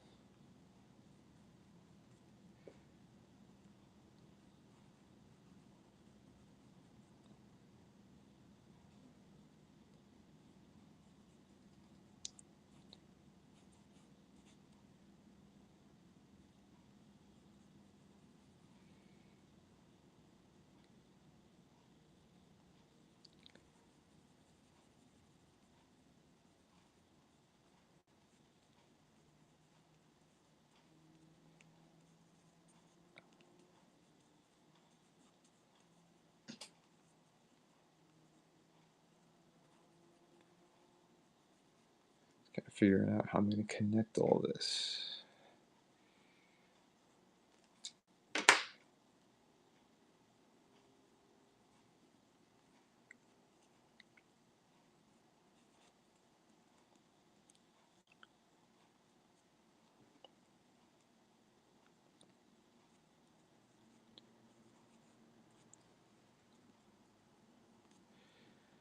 But yeah, my days working for Todd were they were interesting. In the beginning, I had to do a lot of traveling in order to get to the studio. The studio was like in uh, upper New Jersey. Oh man, it was terrible to get there. Such a pain in the ass. I used to get stuck in the Lincoln Tunnel all the time. Oh man, yeah, it was not a lot of fun traveling. But yeah, eventually I got a place over there. But yeah, 9/11 was just kind of it made the whole environment up there not so great. So I didn't want to stay long, but I did have like maybe 3 years worth of work that came out. And then recently, he used two more of my pieces just last year and like 6 months ago. Um, my Spawn Blood Axe was reused in that box set, and his Kickstarter with Medieval Spawn, the big shield, that was my design from years ago. Yep. What's in the upper right-hand side of which one? The Wonder Woman piece? Is what you're looking for? Uh, it's just her lasso and a piece of stone.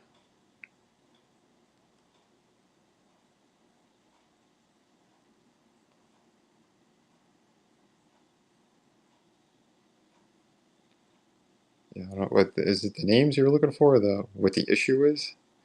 Yeah, the Finches did this one. New 52 Wonder Woman. That's what that was. Yeah, and this one is Civil War.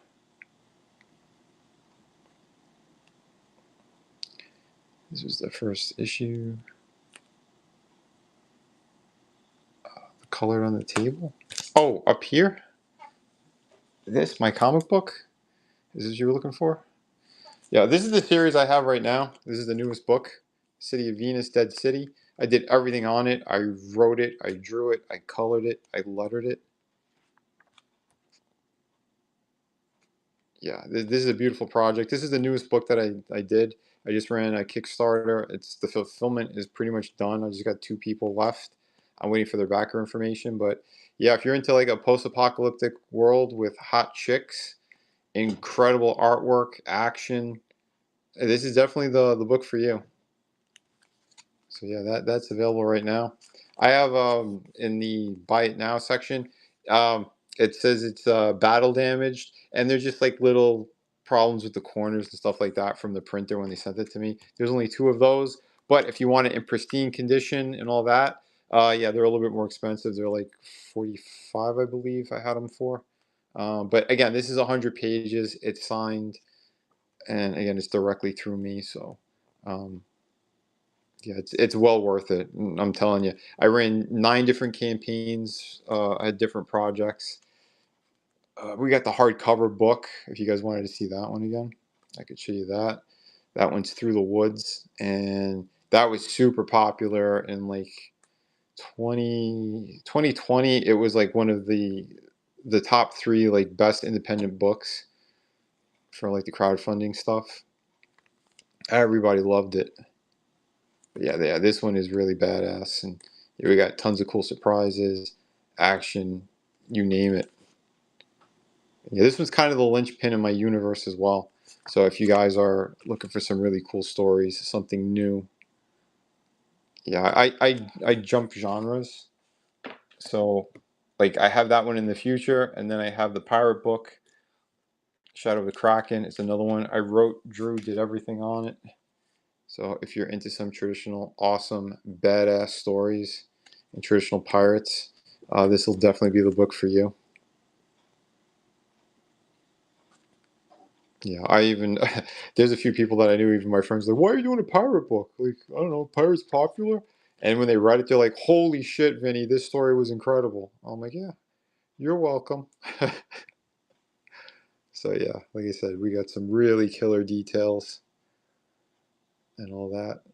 So yeah, this is the main character. He defects from the royal crown, and he decides to get into piracy, but he's kind of going after the Brits.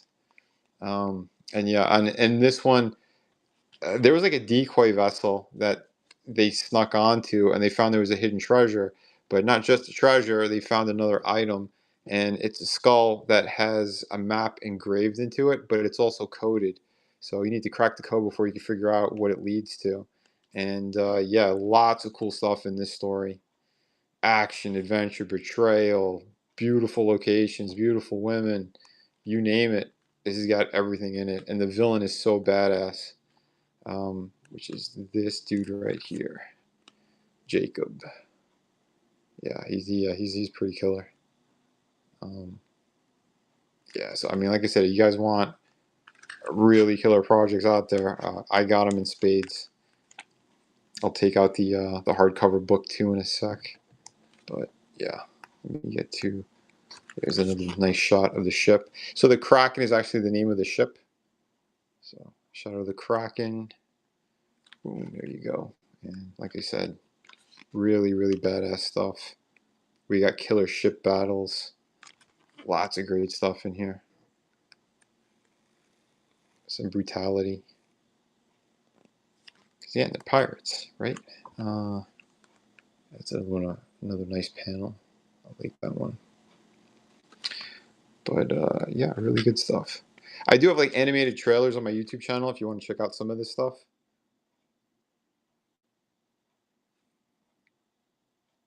Yeah, and I do everything on these, including the lettering. So really top tier, high level skill set, you name it. Beautiful, beautiful stuff. I don't want to get into spoilers, but yeah, really, really nice stuff. This was the main cover, and this is the variant one. This is the variant one is the one that you can get now, but yeah, so there you go. Oh, I gotta put another piece up.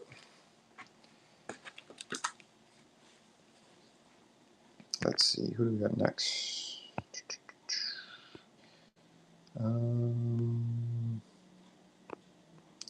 We have we got a Shiro one that's up next.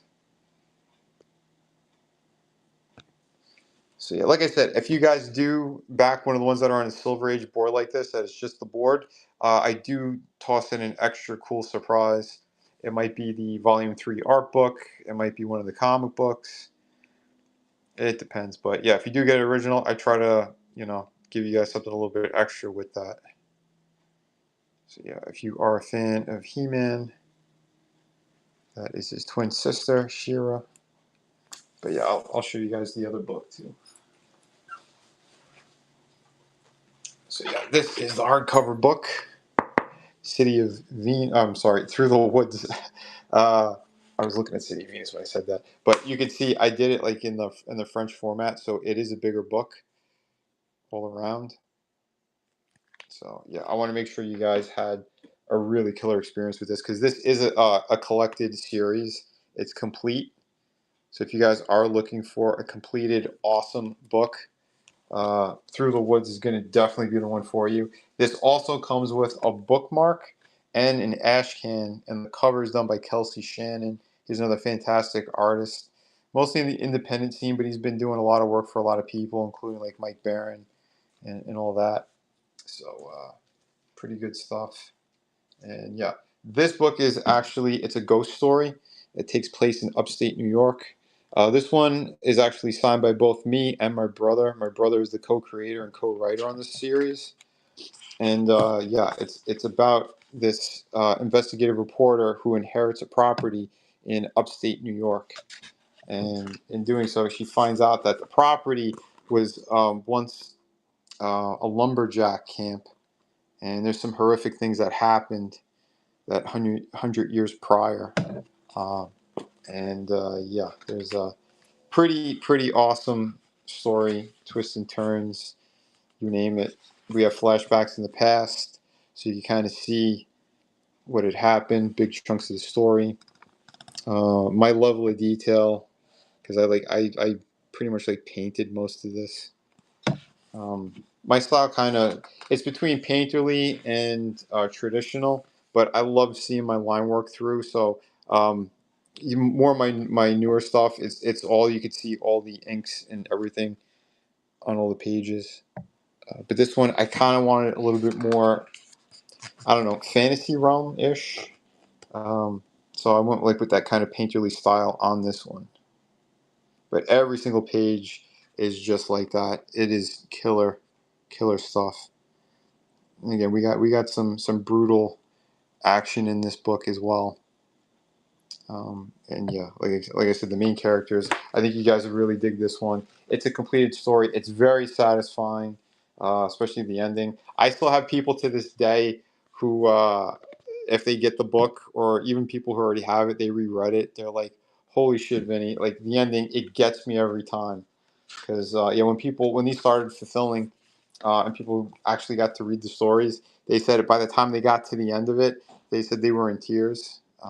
So yeah, I mean, again, this is one of those killer projects. That's why I had to do it in a hardcover.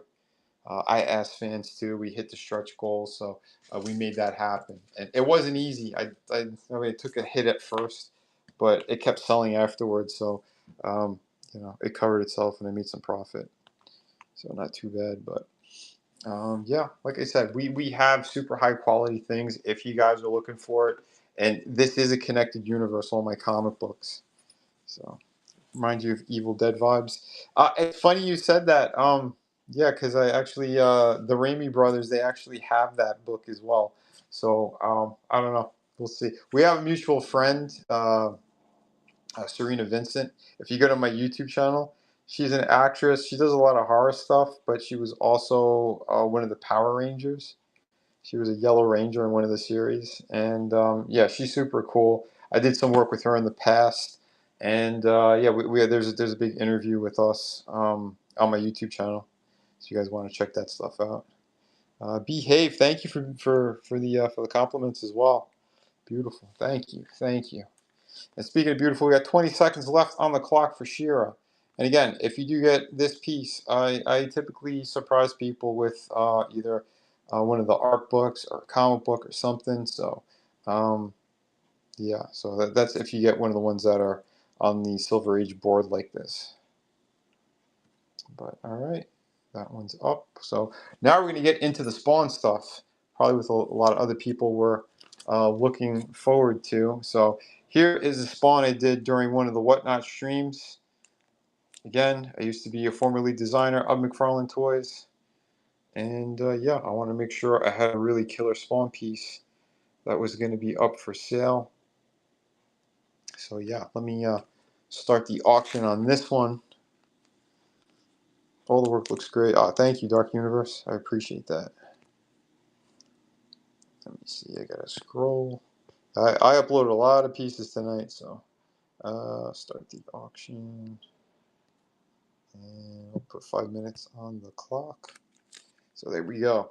Spawn, his opening bid is going to be $225. So if you guys are looking for that, there is where my signature is.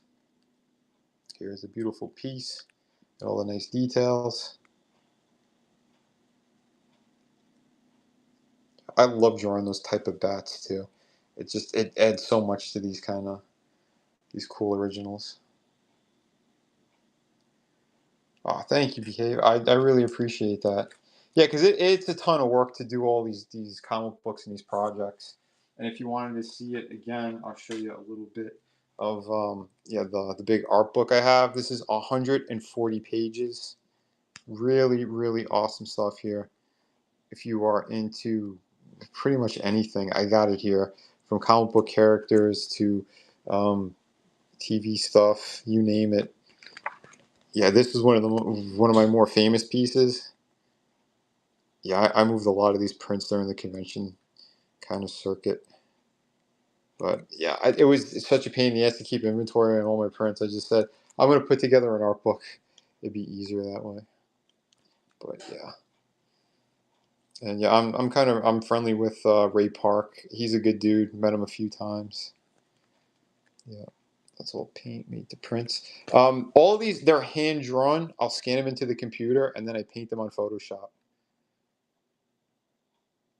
That's kind of my process. But yeah, I love making things kind of cinematic. I think every piece should kind of tell a story, or at least look like a movie poster kind of thing. So yeah, yeah, and I was pretty well known for my portrait work. Like back in 2008, I did a whole bunch of um, those political covers. I'm not into politics. I don't give a shit about that stuff. But yeah, because of my portrait work, my work was seen around the globe. CNN, Larry King, like a whole bunch of places kind of showcase my stuff. Yeah, we're just saying that movie posters. Yep, yep. Like I said, really good with likenesses. So, yeah, I know that's not people's favorite stuff anymore, but yeah, we had some Game of Thrones. Jason Momoa has one of these. I met him. It was the show where they introduced him as Aquaman, and yeah, it was pretty cool. I got to go backstage and talk to him there, and it was funny too because he was kind of pissed when he got to that convention because they dropped him off in the wrong spot. So to cheer him up, they kept handing him Guinness until he was smiling. And then I'm like, "Is it cool if I?" Because I knew the promoters. Is it cool if I give him a piece or I get to meet him? And they're like, "Yeah, yeah, yeah. We think he's kind of happy now. This might cheer him up more." I'm like, "Cool." So yeah, I got a photo with him. I gave him the small one. He was like, "Dude, bro, that's pretty badass." He's like, he goes, "Hey, you know where my booth is, right?" He goes, "I got to do this thing on stage," and he goes, "Yeah, just come in the back over there where I'm at." And yeah, yeah, man, dude, yeah, fantastic stuff. I'm like, "Thank you, bro." So he went on stage. And that's when they introduced him as Aquaman, and then later, I was talking with his handler because I had a poster size of that Khal Drogo as well, and I gave that to him, and he didn't see it till he got to the hotel. And the handler said when he unraveled it and saw what it was, and it was this piece like blown up, he started jumping up and down in the bed, so excited. He's like, "That's what I wanted it as a poster when I saw the piece. I'm like, oh shit. So that was pretty cool. And yeah, the following day, I had one in a frame, and I asked him if he'd sign it, and he goes, "Yeah, man, absolutely, brother." He was listening to Jimi Hendrix. Won't forget it. He cranked it up. I took it out of the frame, and when we held it up, I like went blind from all the camera flashes because everyone who was waiting in line to meet him, um, yeah, everybody was taking photos of it. So it's pretty sweet. I didn't see the movie. I think he was born to play Lobo. I would like to see a movie with him as Lobo because I do think he's a cool dude, and that's pretty much who he is. But they just put white paint on him, and like, yeah, man, just do your thing. But yeah, I recently saw that movie on what is it, Amazon, with him and Batista. That was actually pretty good. I didn't I didn't know what to expect with it, but it was actually a pretty good movie. And this piece, one of my friends, his wife has this tattooed on her entire like rib cage, which is really badass. Yeah, like I said, just kind of showing off the different pieces we got here. But yeah, like I said, I have a ton of work. I was supposed to work on a Spider-Man title. I was supposed to work with Mark Miller on the Marvel Knights Spider-Man until Joe Quesada stepped in and screwed me out of it. Joe Quesada also stole my work and traced my work and put it into his shitty books. He had the Sins of the Father Daredevil. Yeah, I mean, I've been vocal online about that, but yeah, the guy's a scumbag. I'm glad he finally got fired. Yeah. Oh yeah, dude. I'm telling you, the industry and the people behind the scenes, they hated that guy with a passion. Joe Quesada is like the plague of the comic book industry. He seriously is. But sorry, I'll put up another piece. Yeah, because when I was working in toys, when I was doing the stuff for McFarlane, and later on, um, this is how I found out that he stole the piece from me. I was at an after party for, I think it was Diamond Select. They were running it, and Joe Quesada was the guest of honor at this place. And in the beginning, by the way, here's the next piece up for sale, starting at 200. This is a slightly older piece too, but I still think it looks really great. Kind of came from my personal collection, but so yeah, back to the story. So at the after party from Toy Fair, I have another brother who's in the industry. He was a sculptor, and yeah, he's done a lot of stuff for these companies. But yeah, so we were there, and Joe was like the guest of honor, and it was kind of in the beginning of the night. So when we got there, I had my portfolio with us as well, and I said, you got a sec to kind of review things or take a look at stuff. He was like, oh yeah, yeah, man, no problem, no problem. He starts thumbing through them, and he sees my samples, and his hands start to tremble like this. No exaggeration, they start trembling. And he's seeing the work. I said, yeah, the three of us worked on a piece together because my brother, I designed a hobgoblin statue for Diamond Select, and the way that they had it, it was kind of funny. He was a little bit in this pose, so he had his one hand up in the air with a pumpkin, and because at the time they said they wanted a simpler. For packaging purposes, they want a more contained image. So like or piece rather. So we had him kind of hunched over like that, holding the pumpkin. But Marvel had final say, and they wanted more of a dynamic pose. So I did another drawing of him with like he's arched back, like he's about to throw a pumpkin. But they said again for packaging purposes, they wanted it to be a smaller box. So I left an arm off. Well, when they had final say, it went past Casada's desk, and he scribbled with a pen an extra arm that kind of like went in front. So then it said on the packaging, it says designed by Joe Quesada, editor in chief of Marvel Comics at the time. And I was like, what bullshit's this? I did the whole freaking design, and he scribbles an arm and gets all the credit, you know? And then my brother's name was on it. I'm going, well, whatever, no big shit. But when we were there at the toy stream, or I'm sorry, at the toy show, the after party, I go, yeah, the three of us worked on a project together, and uh, he was like, now he recognizes 100% who we are, and he thieved one of my sample pages that Joe Kubert, the guy who has the school, he had the school in New Jersey, whose sons are Andy and Adam Kubert. Well, I met the father at a comic shop in New York, and I gave him samples, and he goes, "Wow, kid, your work's amazing. We're gonna get you some work on Marvel." So he took my samples, gave it to Joe Quesada, and Joe traced over my work instead of hiring me. Isn't that nice? Yeah, great people working at Marvel. These scumbags, unbelievable.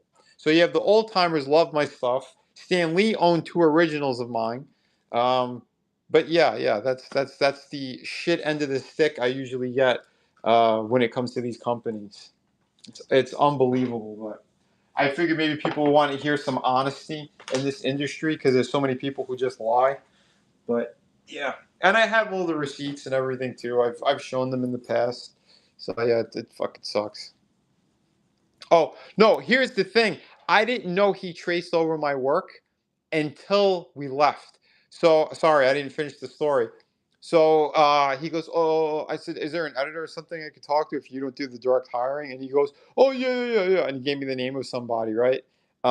He goes in the back, he leaves, and he had like his Sins of the Father book were piled up beside like where the entrance to the place was. Nobody wanted them because he was supposed to greet people and give them a book. Nobody wanted his book. And when we were leaving, I'm like, screw it, I'll grab one. So, but before that, again, this is the beginning of the night. He grabs his shit and he goes out the service elevator, and I hear the guys from Diamond flipping out. They go, "Where the fuck is Joe Quesada? We paid an arm and a leg for him. Where the hell did he go?" He grabbed his bags and left.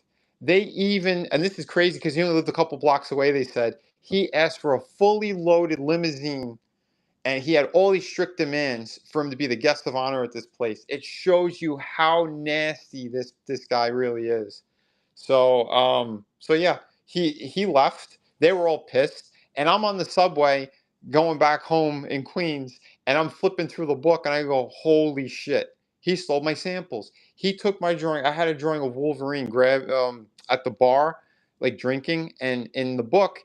He redrew it as Matt Murdock in Street Clothes grabbing a guy and like but it was the same drawing. He traced over it like every line and just made it Matt Murdock instead of Wolverine.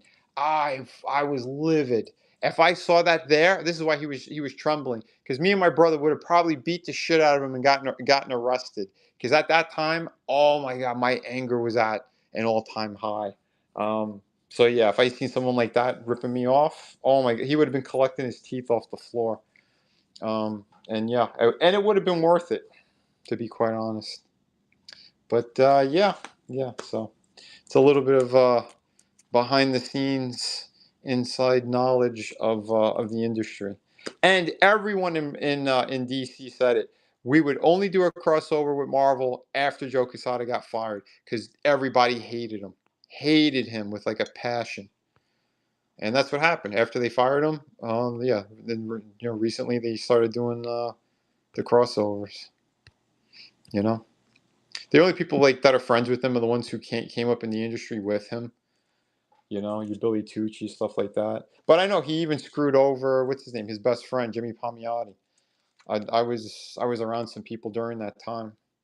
That's how he got the editor in chief job because it was up to the two of them, and he screwed over Jimmy in order to get the spot. And then Jimmy, he was looking for work and begging for work at DC. DC finally gave it to him, and then him and Amanda kind of destroyed Harley Quinn. But that's another story. I hated roller derby Harley. Sorry, I just hated it. But shit. This is the next piece that's up for bid. Getting back to the actual work. Yeah, my apologies, guys, but sometimes when I tell the stories, I kind of go on a roll.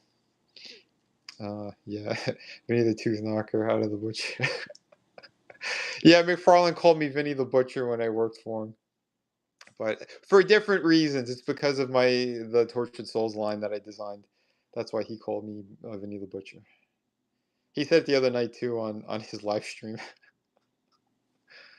But yeah, it would have had another meaning, but things went a little different. But yeah, Sorry, I'm just taking a look at the chat. Yeah. It's okay to have an opinion. All good. Yeah. Yeah. Well, again, I'm just kind of telling you guys how it is, how a lot of this industry is. You know, the kind of and they gatekeep so much, and that's the thing that really sucks. Because like there should be a lot more talent coming out and a lot more awesome projects, but they're going the really strange route. You know, Disney shit, woke stuff. I don't know. Listen, like if you want characters that are more real world stuff too, what's going on. You have gay people and all this other stuff. That's fine. Make it natural in a story. Don't force things. When you force it, you're going to lose the audience. When you try to do these dumb decisions and you're going to make Wolverine and Cyclops gay or something. Like, well, what? Well, like, nobody wants to see that stuff. They want cool traditional books. They don't want to see coffee shop superheroes, people sitting at Starbucks talking. They want to see action, adventure, all that type of stuff. And that's where kind of my whole thing comes from too with my storytelling. I'm of the school of like Jim Shooter and Stan Lee. Tell great stories. You know, you could build the characters from that point. Whatever you want to do with them, but tell a great story. That's what matters. You know. All that teenage drama shit is stupid. I agree. It works with certain characters if that's what the character is. If it is a teenager, and then they're doing superhero stuff, like how Spidey kind of started. But you got to grow the characters up. You can't keep them there. You know. And I can't stand that people took away. Marvel took away the MJ Spider-Man stuff. The editorial needs to be fired. I don't care. I said it years ago. I'll continue to say it. All of editorial at Marvel needs to be fired because they are destroying these characters. I don't want to see that MJ left Peter and now she's the new Venom and Norman Osborn took up the mantle of Spider-Man. Like, what the hell kind of storylines are those? It's trash. It's garbage. You know? Get back to old school stuff. Give us the good stuff. Yeah, Spider-Man and MJ. Yep. I hate to say that, pass over anything that promotes the rainbow. Just keep it classic. Yeah, exactly. People want the classic stories. If you want to do those rainbow characters and all that crap, make up a new character. Do it that way if you want. But don't take existing characters and do that shit to them. They did it to what's his name? To Iceman.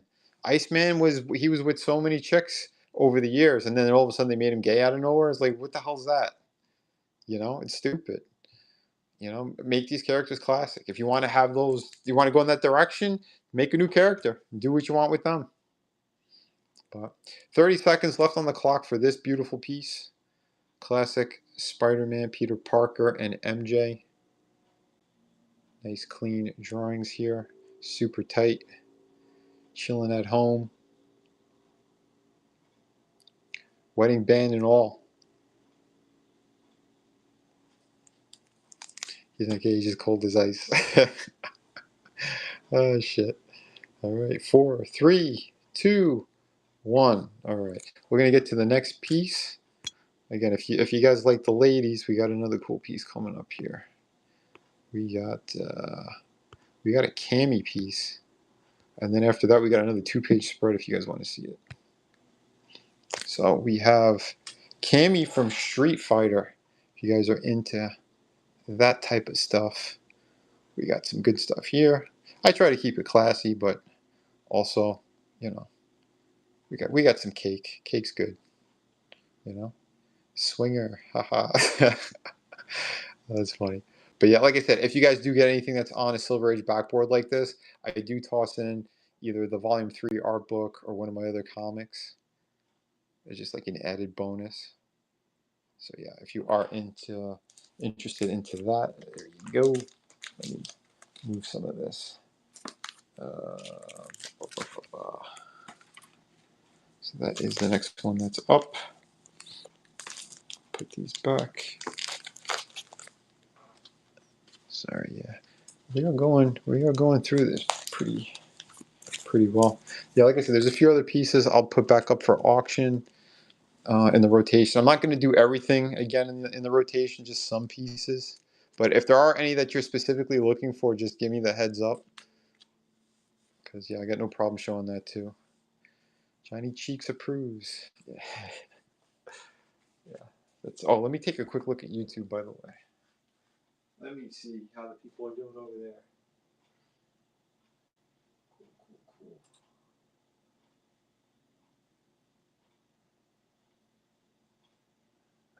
All right. Yeah. Like I said, if you are watching on YouTube, yeah, I do have the link over there for Whatnot, so you can just click it and jump on. Take a look over here because I can see this chat. I gotta physically get up to go take a look at the other one, but yeah, it's wild. But yeah, Joe Q, he screwed me like 3 different times. He's the reason why I didn't work with Mark Miller on Marvel Knight Spider-Man. I was gonna sign the contract, and 2 weeks out, yeah, he screwed me over. That lump of shit. But because I was working with Ralph Macchio, he was one of the top editors at Marvel at the time. He was one of the last ones too, one of the last old school ones. McFarlane worked with him. A lot of people work with that dude. Ralph is a really nice guy, but yeah, he loved the way I drew Spider-Man. He wanted me on that title, and yes, it just kind of went the way it went. Oh, have a great night. Behave. Thank you for popping in tonight. Yeah, nice meeting you too. 13-hour day, so before. Oh yeah. Get some rest. Yeah, nice. Well, I'm glad you like the artwork. Yeah, like I said, I do have the store, the buy it now stuff. So if you do want to pick up my comic books, that is available. I think at any time. You just go to my Whatnot store, and you can buy them from there. They ship out right away for anyone who's just kind of coming in. But yeah.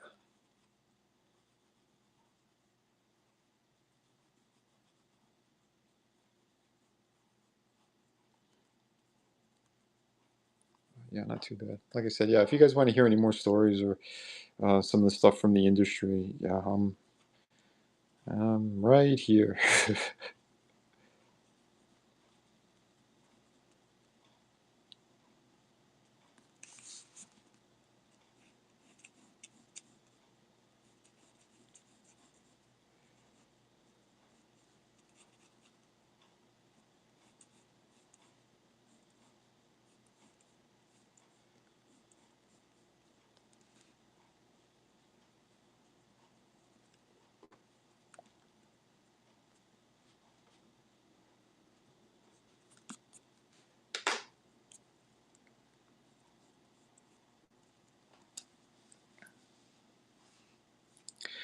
Oh, what got me away from working with Todd? There was a couple of things. One of the main ones was the 9/11 stuff. I was up there when that happened. I was like 19 when I started working for him, 19, 20. And no, what am I saying? No, I was 20. Yeah, I was 20 when I started working for him. When I left there was, fuck, I can't remember the time span. But yeah, I only stayed a little bit longer after 9/11. And yeah, because the whole area was so bad. There's stuff on the news that they never talked about. And yeah, it was pretty rough. Not only that, but the studio, there was already rumors that he wanted to close it up and bring it to Arizona. So there's a few things that were going on, and the people who were actually running the art studio in Jersey, not the best people, kind of shady. Um, and yeah, they were difficult to work with. Todd wasn't. Todd, the only time I had any kind of, we were trying to convince him on things is he never wanted to do female characters for some reason. I don't know what it is. He didn't think they'd sell, or I don't know what. But we would always fight about that, and I was always pushing for more female characters because the ones that he did do, they sold out like crazy. Everybody wanted more of them, So it was kind of crazy. But I also wanted to do more in comic books and not really in the toy world because the toy world is like kind of totally separate. No one really cares. Um, it's funny. I was supposed to intern at Top Cow. I kind of had a choice. Is it either going to be Top Cow or kind of working with McFarlane? I didn't know anyone in California. I didn't have the funds either. So Jersey was easier because I had family in New York and I stayed with them. So I traveled until I got my place there. But then, yeah, like I said, it was kind of rough, and the winters over there sucked. Um, it was in Bloomingdale, New Jersey. If you ever look it up, it's like in the sticks. It's a little more north, and it's terrible over there. It was kind of like I mean, it's gonna sound bad. It's like a hick town. Um, that area, it was very weird. Like where I lived, right down the street was a place called the Stumble Inn. That's the name of the bar, and yeah, not the best location. I'll say that. Kind of one of the main reasons I left. Plus, I had health issues too. I had a little a kind of it was basically a scare with blood cancer. Thank God it didn't turn out to be that, but yeah, I had to take care of myself, and yeah, living up there was not conducive to my well-being. But yeah, that's another reason. OTR driver back then, drove in New York about 5 months after 9/11. Was so nervous in the lower part of. Oh yeah, yeah. Oh, it's crazy. It was crazy. I used to get stuck in the Lincoln Tunnel all the time on the bus. Oh my God, that was like a nightmare. I was in there for like 3 hours. Yeah, it sucked. Yeah, the stumble in and stagger out. Yeah. Well, they didn't have the stagger out part, but it was called the stumble in. It was right over the train tracks. Yeah. The apartment I had over there was okay, but the rest of the area not the best. Not the best. But yeah, so this piece is the Death of Superman comic book, by the way, Superman 75. And yeah, so we got Superman punching Doomsday in the mouth. If you guys are interested on that one, $200 is a starting bid on that guy. And yes, this is it's the Dan Jurgens comic book, from back in the day. That's what this whole issue is. And yeah, this is just the sketch cover that's on it that I did. And I tried to keep the kind of same flavor that Dan Jurgens had with it. Kind of still retaining my own style. But yeah, pretty neat stuff though. So yeah, I keep covering up the piece I was working on. But yeah, it's crazy. After that too, I did some design work for Toy Biz. I designed a couple Spider-Man figures. Um, yeah, again, that was back in the day. But I did a bunch of designs too for Randy Bowen. If you guys remember the statues that he was doing, he was the first one that had like the Marvel license, and he was doing all those kind of cool busts. He did some full size statues as well, but I designed the Hercules bust and the Black Knight. And then Professor X had some major changes. I don't know if I still got credit on that one, but yeah, the Black Knight and Hercules are the two pieces that my name. If you go and find them, you could still find. It's both my brother and I. We worked on those because my brother sculpted them. I did the designs on them.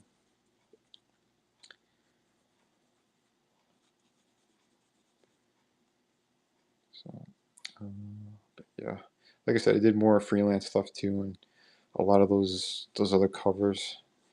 But I ended up focusing more on my own projects over the years, and you know, also ended up being a caretaker for some sick family, so that kind of took a lot away from what I was doing.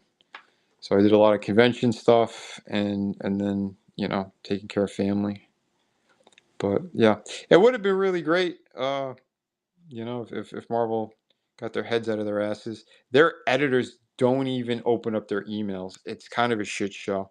I think that's why Marvel's falling apart.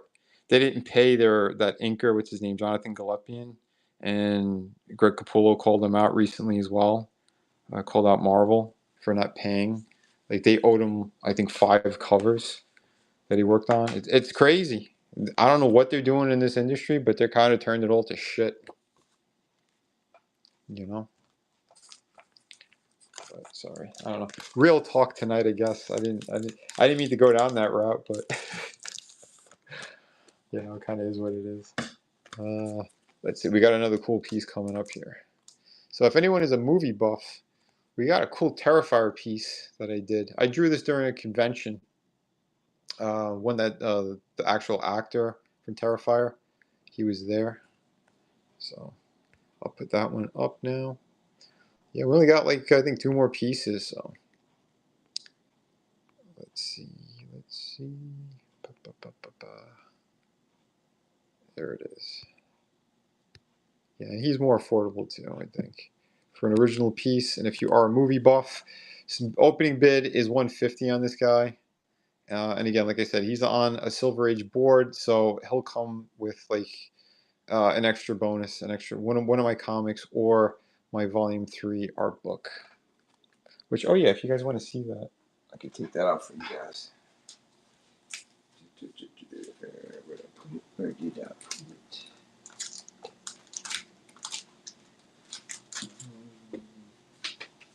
There it is. There it is.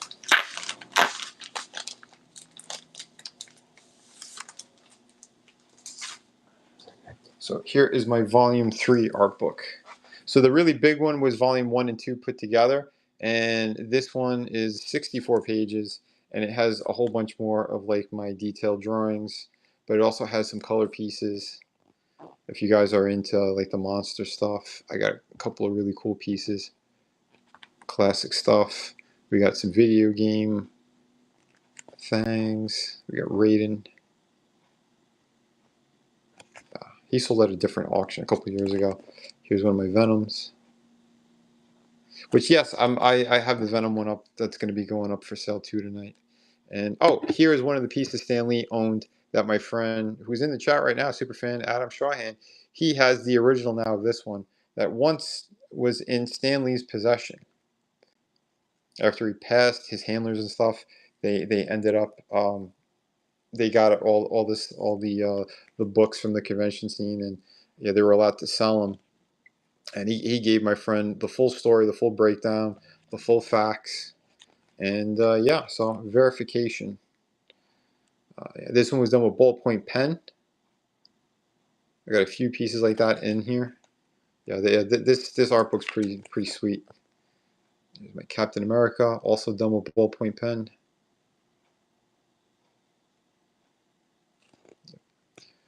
We got Black Panther. We got another ballpoint pen Wolverine.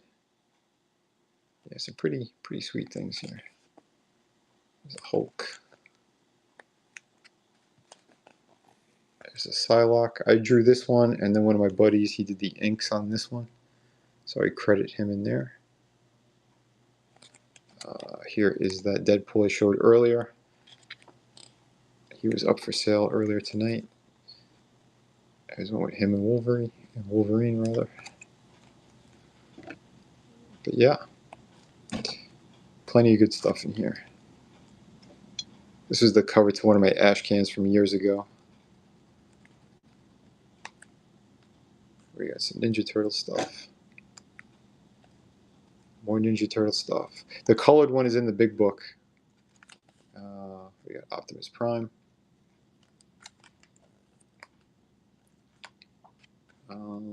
Oh yeah, we're getting close to the other Stan Lee piece.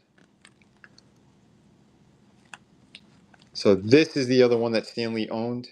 He bought that one from me as well. And my friend superfan Adam Strahan, he has this in his possession. He's got both of these pieces actually.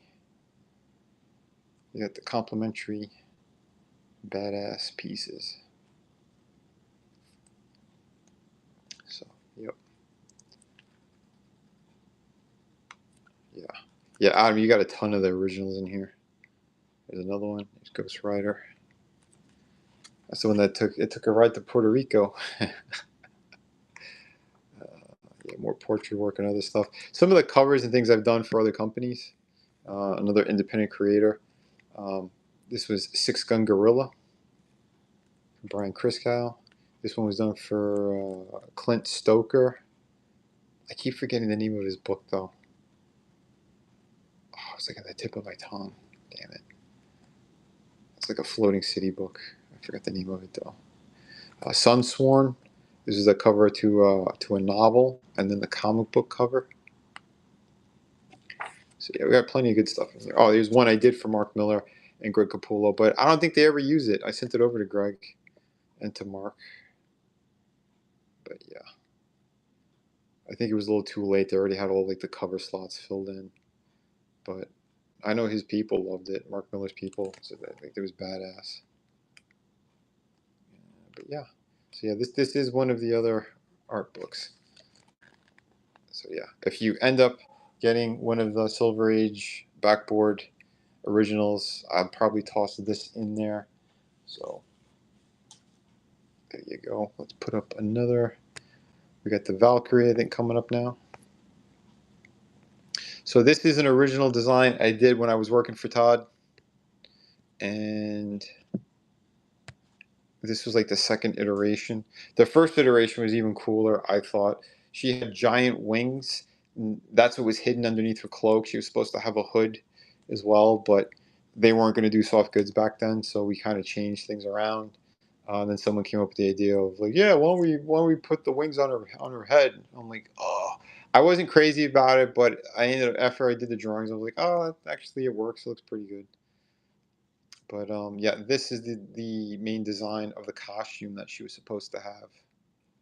So I decided to draw it. So this is like the second iteration before we got to the final one where the toy stores, they wanted like a tunic and all that. They didn't want bare breasts and all. So, but anyway, what's up, Captain? How you doing? How you doing? This is the piece that's up for sale right now. One of the Valkyrie designs I did for McFarlane when I worked for him. Again, this is the second iteration of that, and I want to get more to the classic design I originally came up with while working there. So yeah, this is the one that is up for sale at the moment. We got like 3 minutes and change on the clock. So if you want that cool piece, that is up for sale right now. Again, sorry. I've been telling stories tonight and doing some drawing, kind of inching Deadpool along while taking those breaks to, showcase and give you guys more of all this great stuff.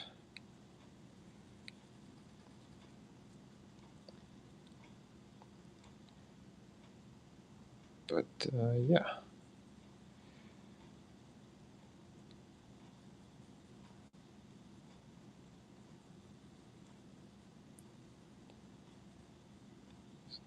There we go. At least want to get his eyes done tonight. But yeah, he might go up on my next Whatnot stream. I'll do another one next week. But yeah, he's looking pretty neat. And I will be putting the Gambit one back up. I'll give another shot for this one. Because yeah, this one's a beauty. I really like this one. I drew it during my last Whatnot stream. And we also, after the Valkyrie though, we do have the Venom that's going to be going up. So if you guys are interested in some Spidey villains, we got this piece that's going to be going up next. So very cool. Very, very cool.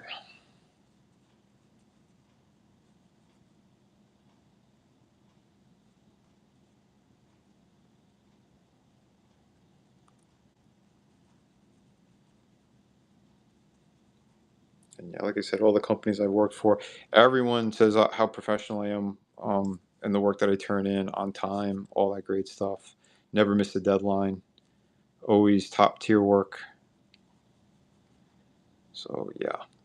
The question is, what is wrong with Marvel and DC? That is definitely the question of the night. And I gotta say, it's probably it's their editorial. It's so bad.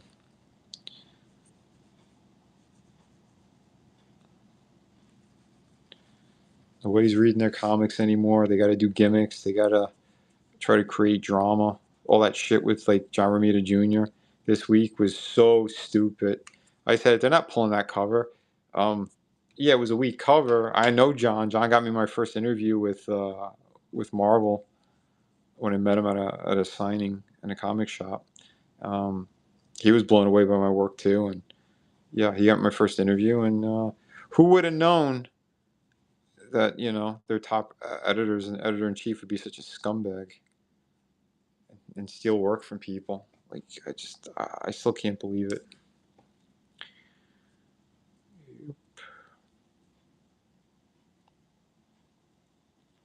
But yeah, John's pretty cool. He's a nice guy. But I called it, though. I called it. I said he's still going to get that book released. And it is. His cover is one of the main covers. So I don't know what all that shit was. It was just to try to create drama so people would be like, oh, Spider-Man 1000 is coming out. Sweet. Anyway, 20 seconds left on the clock for this beauty. If you're looking for it, here it is. And we're down to 10, 9, 8, 7, 6, 5, 4, 3, 2, and 1. All right, let's get to the Venom piece, and then we'll go back to Gambit. I'll ask you guys one more time too, like what else you guys want to see, and then we'll probably call it a night, I think. So maybe, what time is it? Yeah, we'll stop around 12, I guess. Another 15 minutes we'll go. So let me put 5 on the clock on this guy. Start auction. Bam. So there you go. Yeah, and if you guys want to, again, if you are people who like to draw or you want to learn that type of stuff, I do have a drawing channel, Mela Art World, on YouTube. And that one I have all my lessons are on there, all my drawing lessons. I teach composition, anatomy, storytelling, all that type of stuff. And my main account is Vinny Art, the same way you see it here, VINNIEART. So if you want to check out that stuff, you could. I have toy reviews because I'm a collector. I've been a long life collector. So yeah, I still dig some of the stuff that's coming out of McFarlane. Not everything, and I give honest reviews and my opinions. Again, from being a lead designer, I kind of know what I'm talking about in regards to figures and all that type of stuff. But yeah, if you want to check out my YouTube channels, you go to vinnyart.com. It has all the links there. You can follow me on, Twitter, Instagram, YouTube, all that great stuff. But yeah, this is the next piece that is up for sale. $225 opening bid on that guy. So let me get a little bit of water.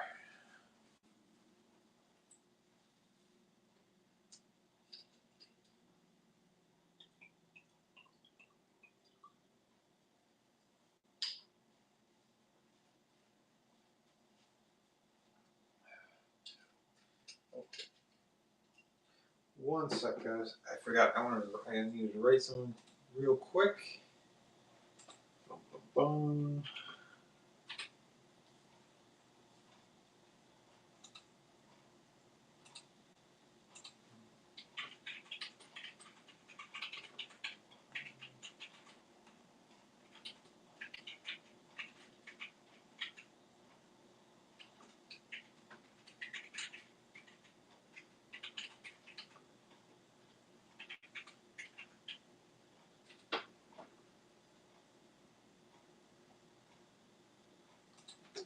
Because I can't access my phone while the stream's going on here. So, sorry. I just had to write someone on another platform.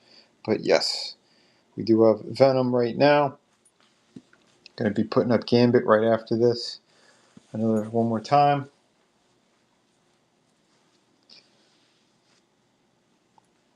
But yeah, and here's the one I was roughing out. Getting the details a little bit better on this guy. But yeah, I typically don't like to stop drawing every 5 minutes, but that's what I have to do for this. So, yeah, because like I said, I don't have an assistant giving me a hand here. But yeah, folks, like I said, we still have some other cool projects and cool books. City of Venus, Shadow of the Kraken. You can definitely check that out on the Buy Now section on Whatnot.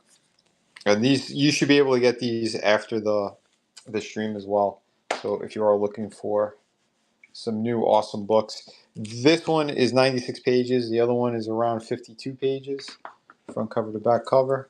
So yeah, you get some pretty nice stuff here. Let me angle it a little bit more. You can see it all.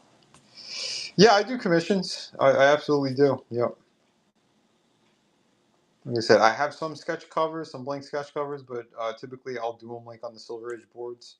But yeah, like I said, you can contact me, direct message me on those other platforms too. Yes, Adam said my first Vinny piece was Batman, followed by Captain America in the blue pen in the art book. Yep, awesome, awesome. Tell you, man, yeah, you're up to 15 of them now. Holy hell, that's awesome. That is really killer. Love that Ghost Rider. Oh, thank you, man.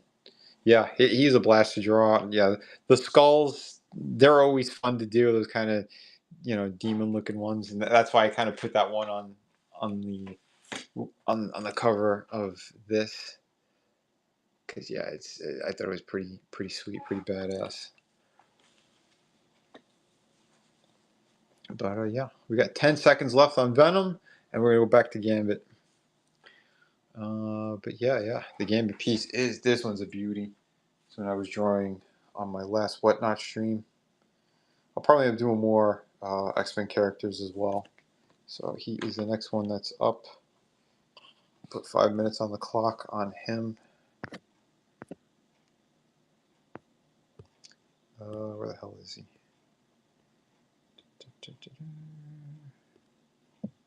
Oops.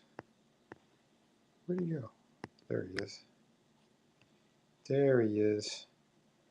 We'll put 5. 5. There we are. Start auction. There we go. 5 minutes on the clock for Gambit. So this one is up for sale right now. Starting bid $225.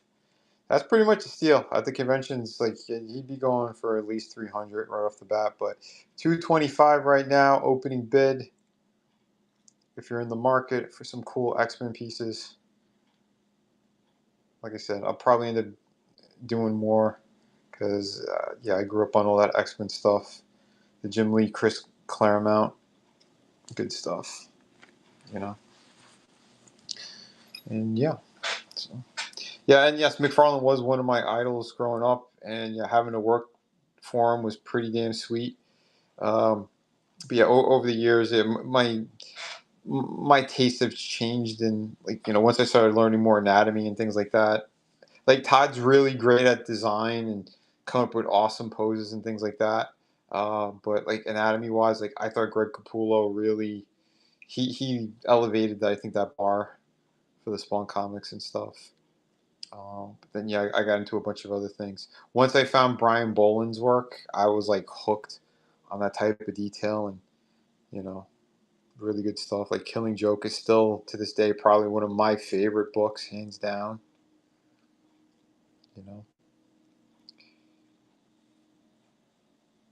Oh yeah, Tatum. He did a pretty good job.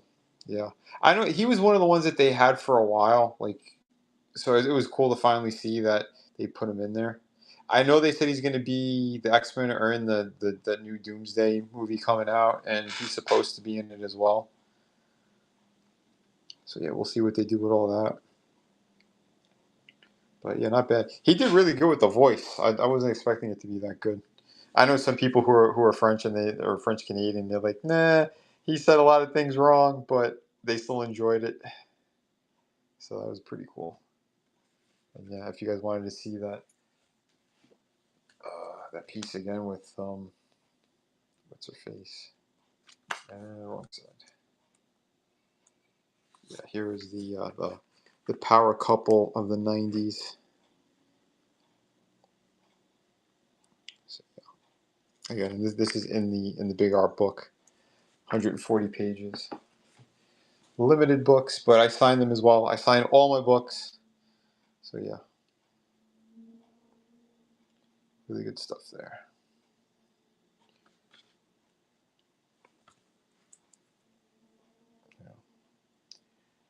trying to think. I know I have a few other pieces that they weren't up tonight.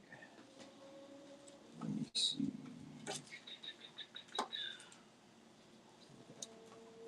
Oh, yeah, here's another cool one.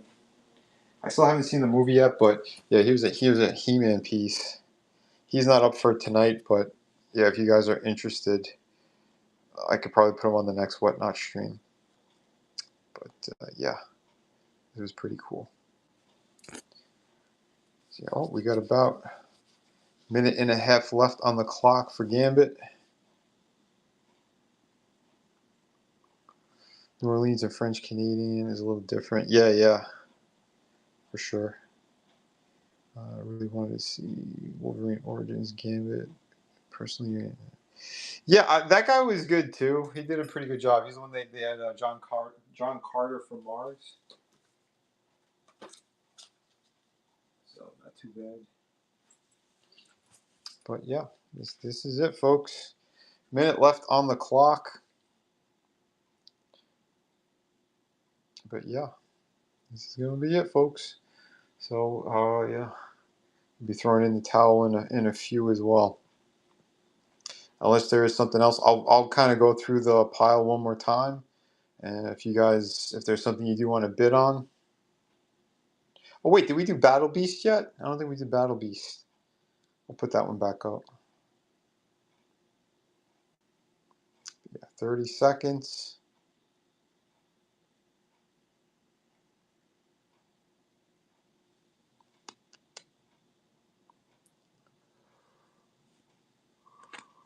Yeah, Battle Beast is one of my absolute favorites. And that one I did pencils, inks, color, and acrylic paint. So 8, 7, 6, 5, 4, 3, 2, and 1. All right, let me put him down. And yes, the piece of the night. Here we go. Here is Battle Beast with Invincible.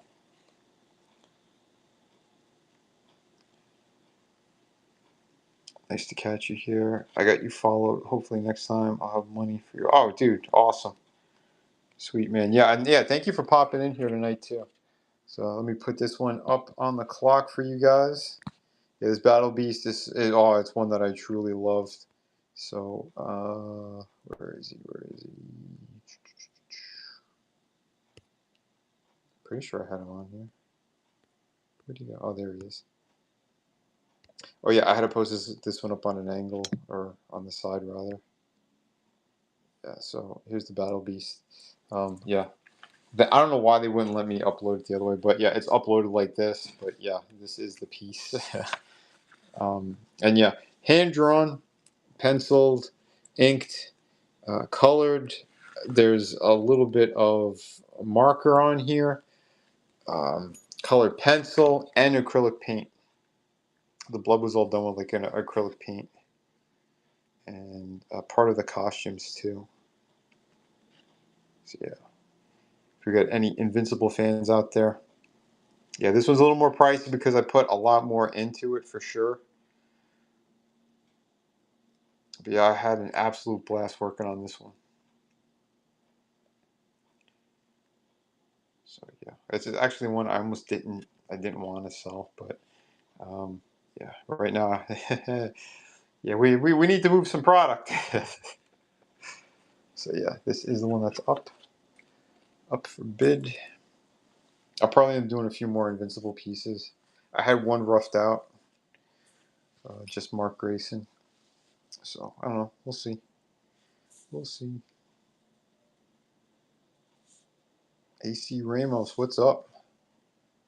Welcome, welcome. Again, if you're just coming in here, I'm a former lead designer of McFarlane Toys, comic book creator. I got my own comics.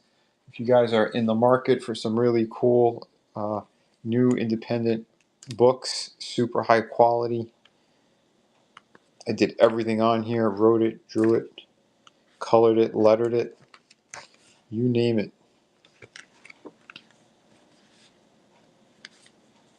Really awesome stuff. So yeah, this one's 52 pages. yeah, 3 minutes on the clock for good old Battle Beast and Mark. This is Battle Beast number 1, by the way, with Robert Kirkman and Ryan Otley. So if you guys were curious. And yeah.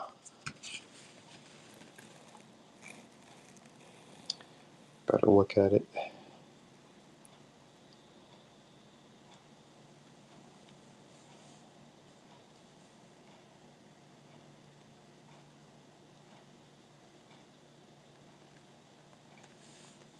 So pretty sweet. About 2 minutes left. Excellent condition. Near mint or mint. All the corners are nice. Beautiful stuff. Yeah, and it's signed up there.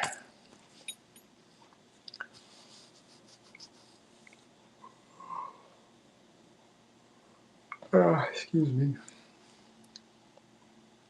Pretty tired today. But yeah, like I said, we'll go through one more time the full stack if you guys want to take a look.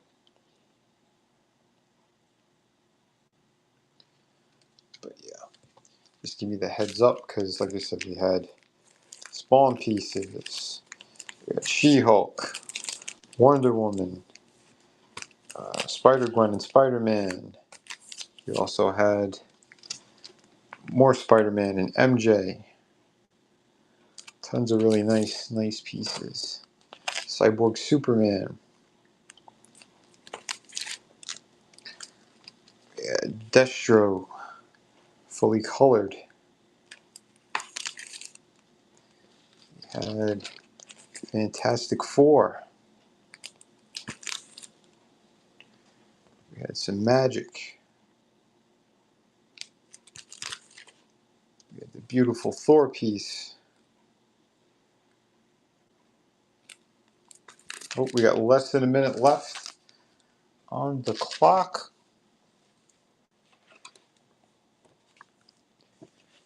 So here we go.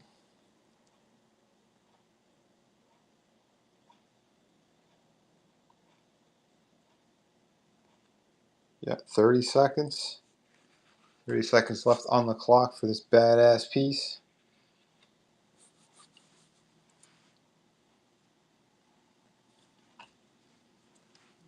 These other ones. 10 seconds left. 8, 7, 6, 5, 4, 3, 2, and 1. So I guess this is it for the night.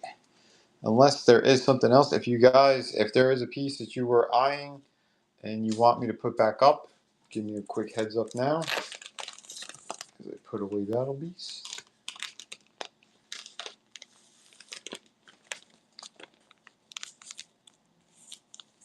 There we go. Put them down. So yeah. What else did I have here? Well, I don't know the piece I started, but yeah, so I guess we'll do these for next time. Or yeah. All right, folks. I think we're gonna call this one a night. I am pretty beat. But thank you, Chris. We did sell the Doctor Doom tonight.